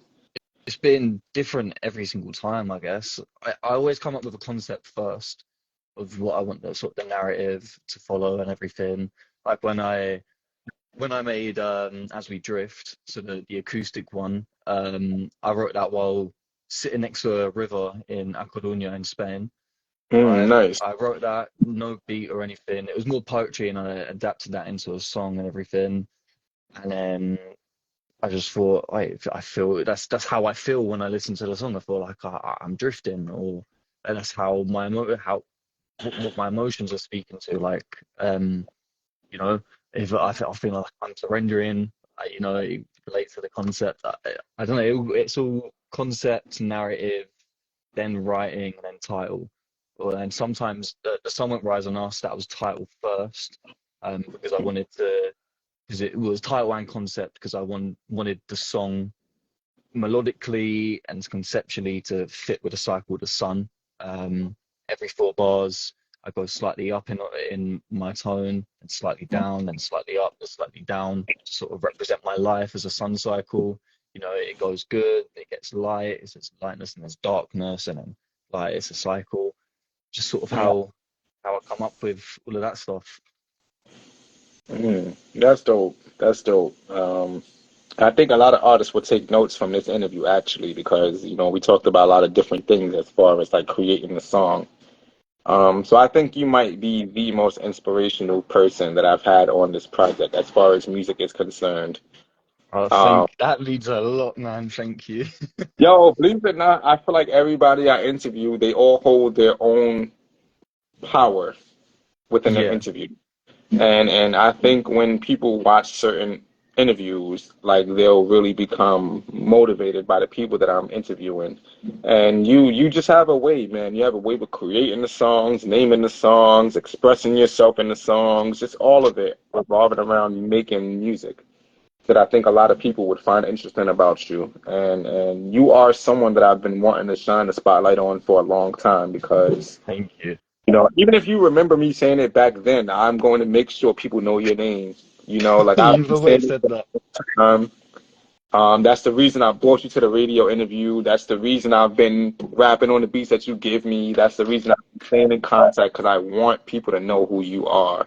Thank you, And I man. feel like definitely one of those hidden gems. It doesn't matter where you are in the world, you're a hidden gem. And I feel like a lot of people need to understand who you are and recognize what you're here for. So thank Honestly, you. Yeah, thank man, you, thank you man. for just being part of it, like just sticking around and not just making it a one-time meetup kind of thing. Like you really, Never, man. I mean, trust me, bro. I've met so many people. I've been to so many different states and stuff, and I like meet people, and they're like, "Oh yeah, we're gonna keep in touch." And then like 2 weeks later, they don't even know who I am, or they don't even remember like us having a conversation or anything like that. Yeah, Oh, but you've just been open from the beginning, So, and like I said several times, you've opened the door for me in London. Like whether you know it or not, you've opened the door for me out there. To like really invest my time and to build my fan base and all of that out there. So yeah, man, you one of them ones, man. You good people. Thank You you. are friendly. You're a great friend. I'm proud to call you a friend, to be honest with you, man. Thank you, Uh, man. believe it or not, there's only a few people to this day from the time of me even going to London the first time that I talked to. I've like everyone that I meet out there that's like really genuine. I try to keep in touch with them and stuff like that. And it's you and I think maybe about four or five other people out there. I mean, granted, there's a lot of people out there I know. I've got to meet a lot Yeah. of people in London, but there's only Yeah, but like four you got people that. mates and acquaintances. Like I Yeah, feel yeah, like yeah, for sure. And then there's like the mates, they make sure, while I'm here in New York, they keep in touch with me, they show me love. You know what I'm saying? I got songs with some of them. Or yeah, the other, we just have conversations here and there, and it just builds our yeah. relationship, that kind of thing. So yeah, man, I've just been really blessed to just be around people like you and just grow as an artist, and I can't wait to come back and just be there even But longer because I'm even then, playing, you huh? I owe a lot of my growth to you as well, though, man. Like from like whether I was like 15 or 16, I can't remember how young I was exactly, but you've always uplifted me.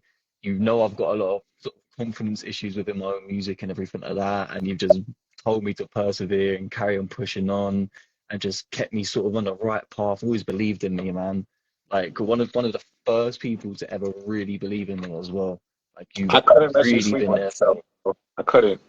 And the more I visited London, the more I started meeting artists, whether they were producers, painters, whatever they were, I started meeting more creatives who were just like sleeping on themselves. And the one thing that really bothered me out there is that there were people sleeping on themselves, but they had the audacity to be jealous of what I was doing, Yeah, and I got into a whole altercation out there because this dude was like simply just jealous of what I was doing out there. And I felt bad that I had to come out of character and behave the way that I behaved. We got into a whole fight, and I feel like I channeled a side of evilness, within that because I destroyed this dude.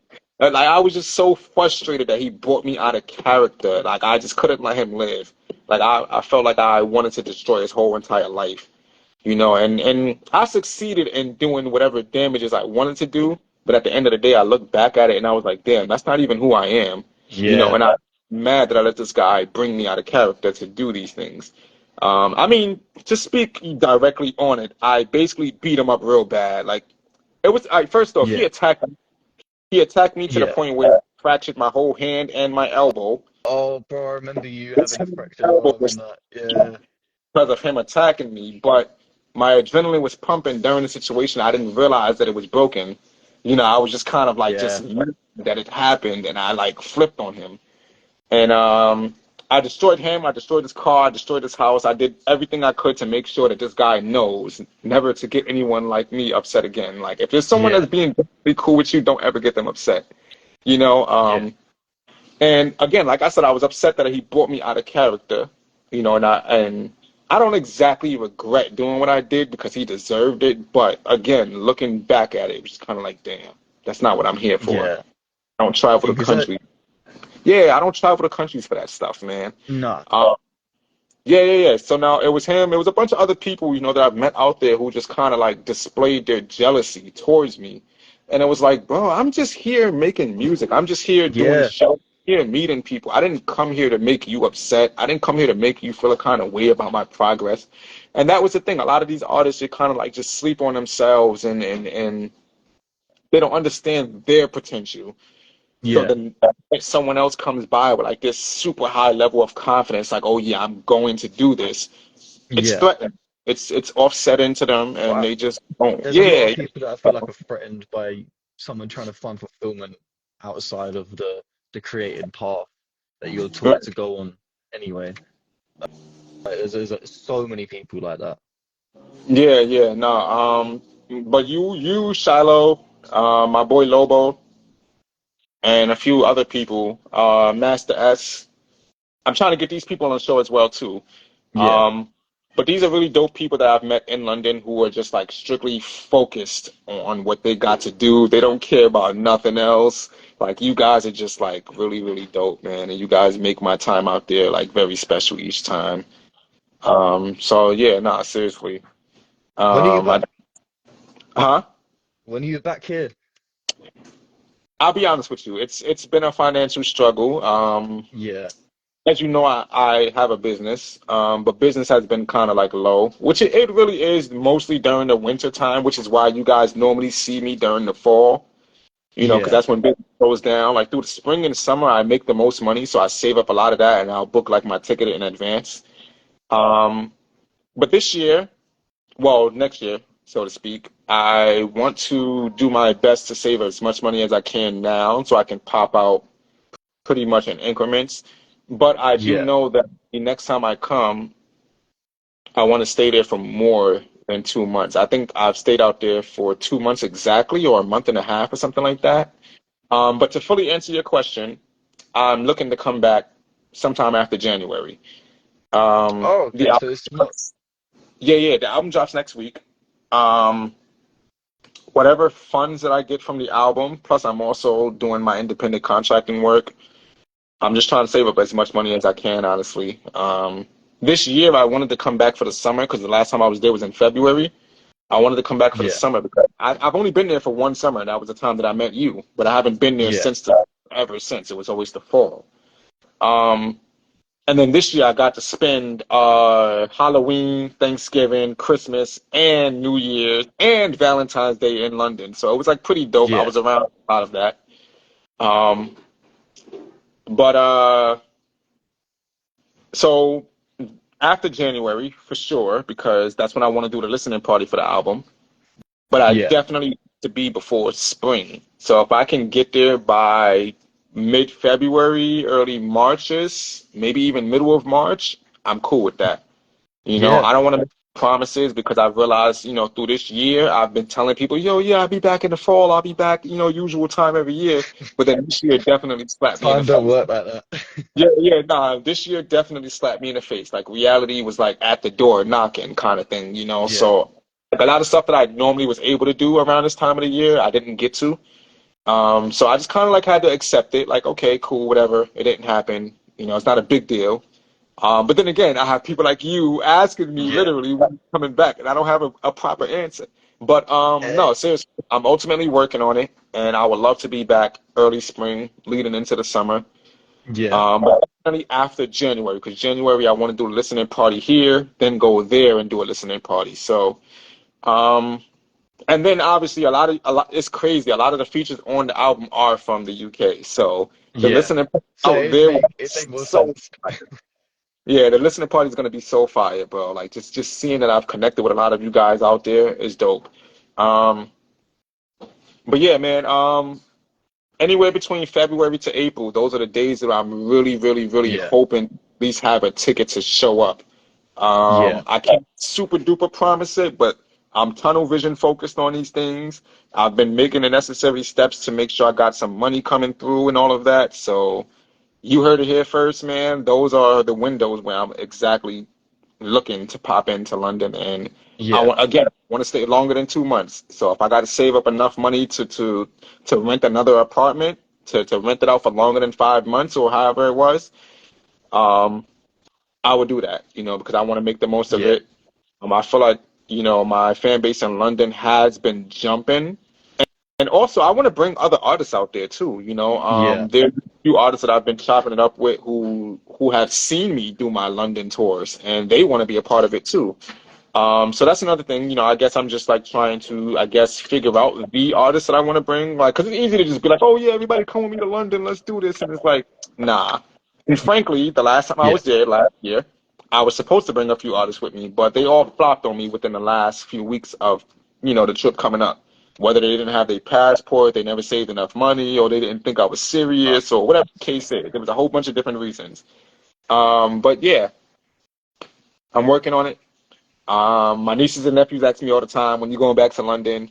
Um, yeah, I get a lot of questions surrounding London, but Yeah, well, London calls for you. yeah, yeah, no, and like I remember there was one point this year where I was feeling like, why the hell am I still here in New York when there's a bunch of people in London basically requesting my presence? Like, Yeah, people, I'm talking about promoters and all of that. Like, they're literally asking me. I think like 2 weeks ago, a promoter asked me, like, yo, when are you back in town? I got some shows for you. And I'm just uh, like, it's kind of like, so the last time I was there when I like attempted to live there, I think that was in 2021 when I didn't get to meet up with you. But if you recall, I was out there for a pretty long time. And yeah, that was the time where I rented out the apartment for 5 months. I only stayed out there for 2.5, but um, at that point, I had actually attempted to move out there. I had all my luggage out there. I had mad stuff. Like I moved out of where I was staying at just to go out yeah, to London. But it didn't work out. I had to end up coming back to New York for whatever that reason was. And like I felt bad because it was like, damn, like in that particular year I built up so much. So when I came last year and did the tour, it was like all the people that I met that year and the previous years before that, they all were outside. So like yeah, they kind yo, I remember you. You've been doing this for a year or so. Yo, I remember the song you performed. And it was just like kind of like that right there kind of showed me like, yo, why am I wasting my time in New York? Because it's like a lot of people out here don't even recognize who I am. And it's not even like I'm saying this egotistically, like, yo, I put out a Get High song. All of you supposed to know this song. Or I performed at 100 songs, I mean, shows over this amount of time. You guys should know me. It's yeah, like, no. It's like I see these people at shows. I also see the same amount of people tuning into my music and stuff like that. So how come I don't get the respect? But when I went to London, just again, the first time I was there, 4 days, by the yeah, fourth day, by the fourth day, people were already like, oh my God, this guy is like genius. This guy is dope. And yeah. you know what I'm saying? So it was like just But the reaction and the love I was getting from you guys out there just made me want to keep on coming back. even from Um, a business and marketing perspective, the moment you open your mouth, you stick out like a sore thumb, oh like yeah, just by oh, being yeah. American. But Like, that, okay, so that was a gift and a curse. I'll be honest with you. So, but I didn't realize that until I went to Germany. Like in Germany, they're like way more political. So like in Germany, it was kind of like they were cool with the personality. They loved the accent. They liked the style or whatever excuse me, the case was. But once they realized I was American, it was more like oh, do you support Donald Trump? Because he was the president at uh, the time. Or what do you think about this social issue? And I'm like, man, if you don't get out of my face, like there yeah, was I'm just so here many. to make music. Yeah, there were so many people in Germany asking me about these political issues, and I'm like, bruh, I don't even follow politics. Like, I Yeah, don't care for politics. Like, it's not even a bone in my body that talks about politics. I don't even, none of yeah. that matters. But I realized I was like facing a lot of hate just simply because Donald Trump was president. That's So bullshit. And yeah, like, for real, 100%, 100%. But I think just being out in these countries like kind of showed me that people really are in tune with you more than you think they are. And believe it or yeah, not, being out there, a lot of people in London specifically, a lot of people have asked me about New York. What is it like to be from New York? What is it like to be American? What are some good places in New York to go? Like I get it all. I get all the questions. yeah. And like I But said, you get sometimes sick of you it even as have well. to be dressed that people know, like, oh, this guy's not from London. Yeah, And I've had people like randomly approach me and ask me, hey, where'd you get like this hat, for example? I was yeah. wearing, I bought like 3 different versions of this hat. I have a black one, I got this gray one, and I got a green one, and I had a pink one, so that's 4 actually. Um, so just walking around with those, like people were asking me, like, yo, where'd you get the hat from? And I'm like, oh, my guy in New York. And it's like, oh, really? You're from New York? Like they'll hear it. So it's all about like the style and the accent. But I hated it, to be Yeah. honest with you, because it was like I didn't want that to be like the base of You why want it they to be went. seen as just a person rather than New York I'm just American. right. I'm just me. Yeah, Like if you like my personality, cool. If you like my style, cool. But don't be like, oh, you're American. I like you more now. And it's yeah. like it's kind of odd. Like, But I what about like you less because of it. No. that? No, but it's like you kind of like don't treat me like that. You know what I'm saying? It's cool that that's your interest or that's something that caught your attention, but don't make it the root of our chemistry. Yeah. Yeah, nah, Uh, definitely. Um, so we talked about quite a lot. Shout out to my guy Rasta Scholar. He's a really dope individual. Shout out to JVO James, Nicole's Life, Sin City, Marvin W. oh, Marvin, that's my boy. Ani Beta. Yo, shout out to all of y'all that tuned in. I appreciate y'all 100%. Thank y'all for tuning in to Going Live with the MC. This is my guest, Luke Evntide. Um, you guys should tap in. Luke Eventide is a really dope artist from the UK. Thank you. So if y'all want some international connects, this is one of them. It Yeah. starts small, it grows bigger. You know, it all depends on your hunger to expand. Um, but yeah, man, thank you for really joining the show. Is there anything that you kind of want to like leave people with? Is it something that you want to like just, I guess, promote or inspire our watchers? Um, all right. If anyone makes music, right? If something I want to say, there's no such thing as a bad song as long as it's authentic to yourself. Hmm. Something I tell myself all the time because I always think, oh, fuck me, I don't like this song or whatever. But as long as it's authentic, I'm like, all right, cool, that's truthful to me. And then two, right? Um, Desperate for Dopamine. It will be out soon. I'm just wrapping some things up. The first single will be out. The sun won't rise on us. Nice indie banger. If you like alternative, indie pop, R&B, a bit of rap, hip hop, lo-fi, you will like my music, hopefully. And if you don't Super, like it, not for you. super versatile. Um, so before we go, I kind of wanted to ask this, but I guess it slipped my mind. Yeah, You shoot your own videos. I do.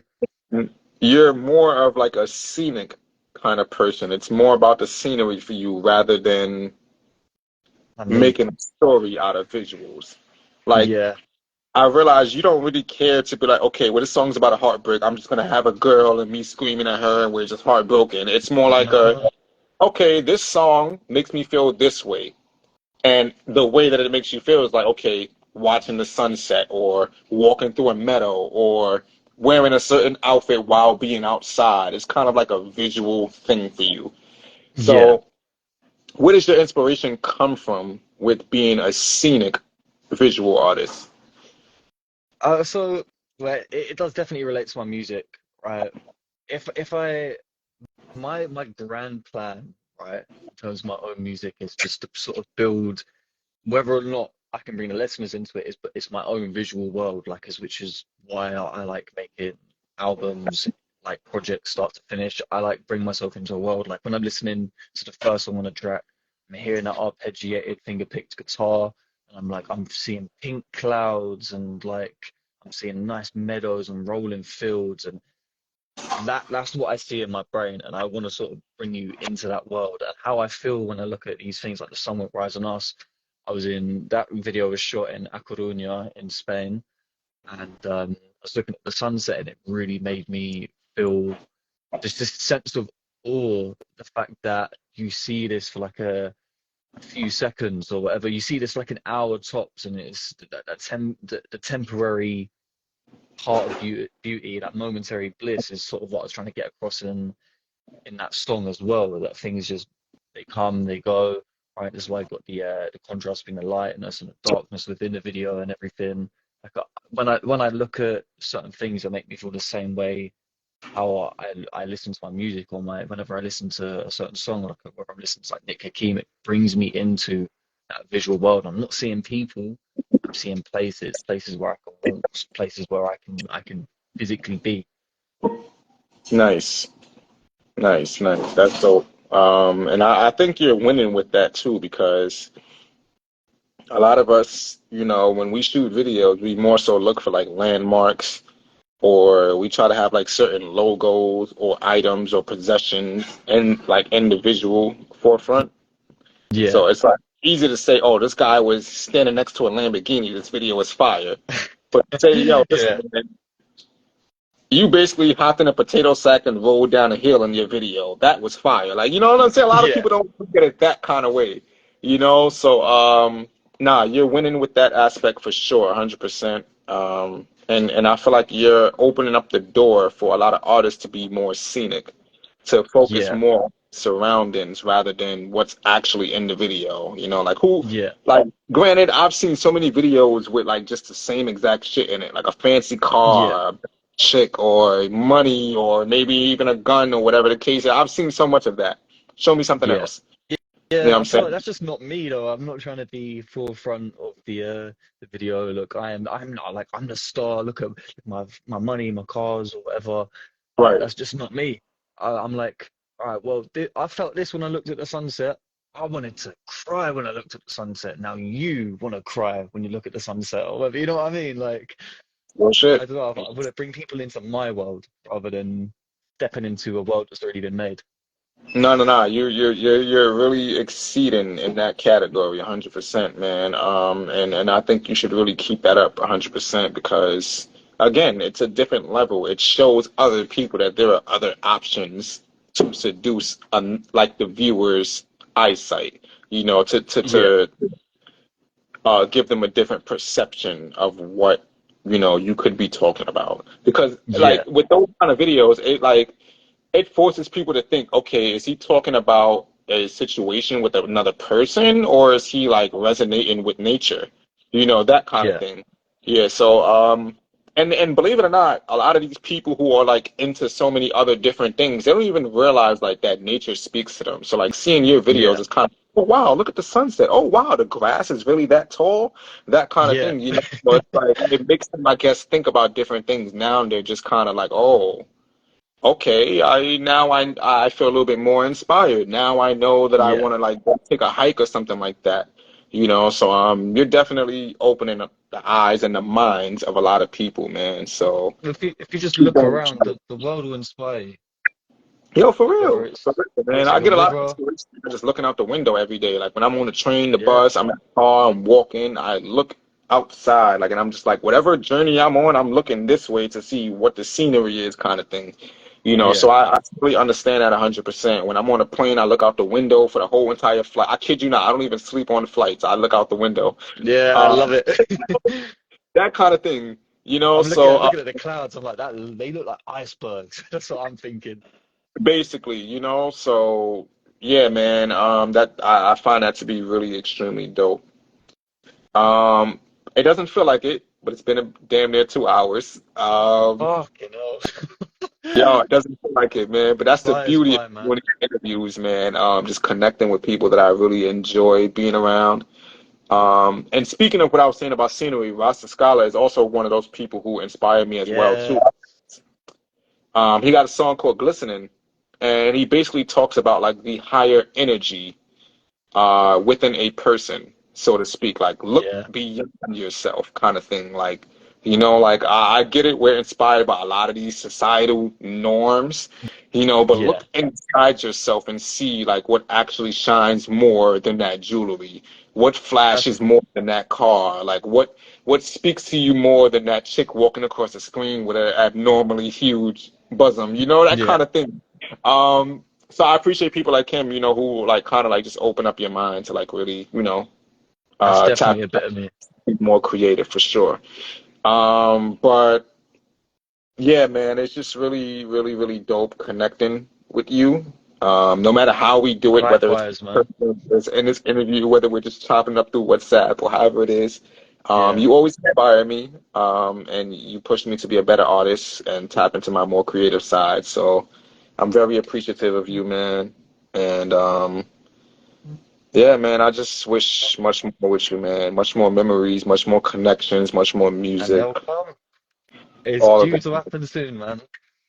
Yeah, man. I mean, I need y'all motherfuckers, you and Shallow, to come out to New York. I would really, really, Yeah. really enjoy showing you guys around and making you guys feel like at home, that kind of thing. And if you haven't heard me say it before, there's a lot of places in London that resemble New York, like Trafalgar Yeah. Square, Shoreditch, or some of those places. Like New York Trafalgar is London's Square is brother. literally Times Square. Like it's literally Yeah. Times Square.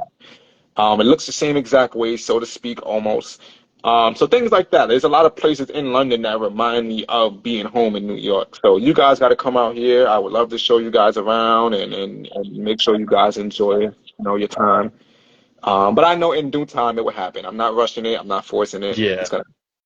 it Um, will. but yeah, thank you for being a part of the show, man. You're a dope, It's been phenomenal a human pleasure, being. man. Real talk, man. And December 13th, the people get to hear that we December finally 13th. they finally get to hear that we put something out, man, because Yeah, we've been trying to like work together for a long time, and I'm a firm believer in when the time comes, and you didn't rush yeah. it either. The time definitely No. came. So And we made a beautiful song, man. We beautiful. really did. What?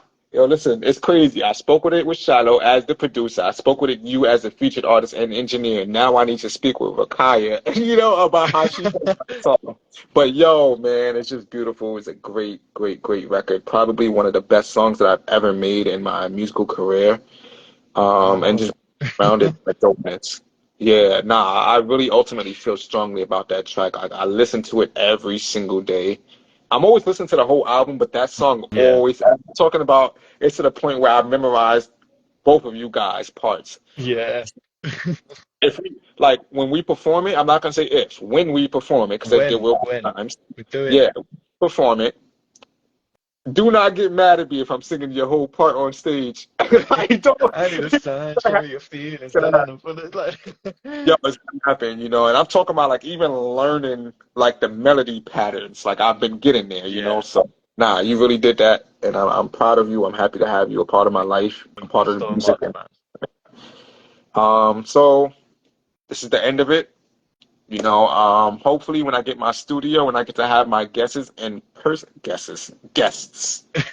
person. When I get to have you guys in person, that I feel like that would be like the real epitome of like a great episode. But this is always Yeah. fun. Sure. This is the first time with me when you get your studio as well. I'll definitely come on again. Oh, that's Or any facts. other time, anytime you invite me on here, I'll be on. Thank you, man. I appreciate you a lot, man. I appreciate you, man. Till next time, my brother, December Until 13th. next time. December 13th, Sacrifice, The Unexpected Volume 3. It's going crazy. The Today. trip ends. Yep. But yeah, man, thank you, man. Enjoy your night. Wow, it's basically morning for you now. Sleepy It's time for basically, me. I'm going bed. yeah, nah, it's definitely midnight over there. But thank you, man. 100%. I can't say it enough how much I appreciate you and being a part of this and of my life, man. You're a really dope person. Thank you, But man. that's for real. Likewise, you are too, man. No doubt, man. Oh, Enjoy it's your been an night, honor and a pleasure, man. See you later. please. That's the awkward bit where you're like, Yeah, you gotta end Gotta it. leave. Thank you. See you later. All right, guys, there you have it. That's the culmination of episode 11. It is all in. What was that the wrong word? Culmination. Culmination is like a build up. Okay, my bad. That is. Sometimes I get my words mixed up. I like to, sound smart. I pull my inspiration from T.I. He be saying words sometimes, but I'm sure y'all can all understand that. But yeah, that was Luke Eventide, a really dope artist from the UK, from London. Um, he's just been a very big instrumental part of my success in London, whether he knows it or not. Um, Man, it just gets bigger and better, man. It just gets bigger and better. I can't wait to go back and showcase, all the new stuff that I got going on. Um, Again, as always, thank you to everyone that has tuned in. If you stayed from the beginning to the end, I know these interviews get like anywhere between an hour and a half to 2 hours. I appreciate everyone that tunes in and listens for the amount of time that they listen to. I appreciate everyone that comments, everyone that follows me outside of the interviews. I just appreciate all of y'all, man. And I would say, just keep tuning in. It only gets better. I always get a different guest who's just as dope as the last one.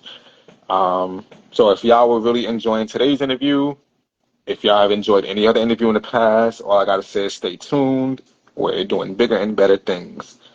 Um, Yeah, man, just give me a follow, stay in tune, turn your live notifications on for me. Maybe you don't want to see everybody else go live, but like tap in for me. Um, yeah, man, that's the end of episode 11. Episode 12 will be this Friday. I believe I will be interviewing myself. I don't have anyone scheduled for that day. So if you have any questions, statements, comments on previous episodes or this current episode or whatever, send me a DM with your question or whatever you want to address, and I on Friday will bring all of it up. Again, peace out. Thank you very much.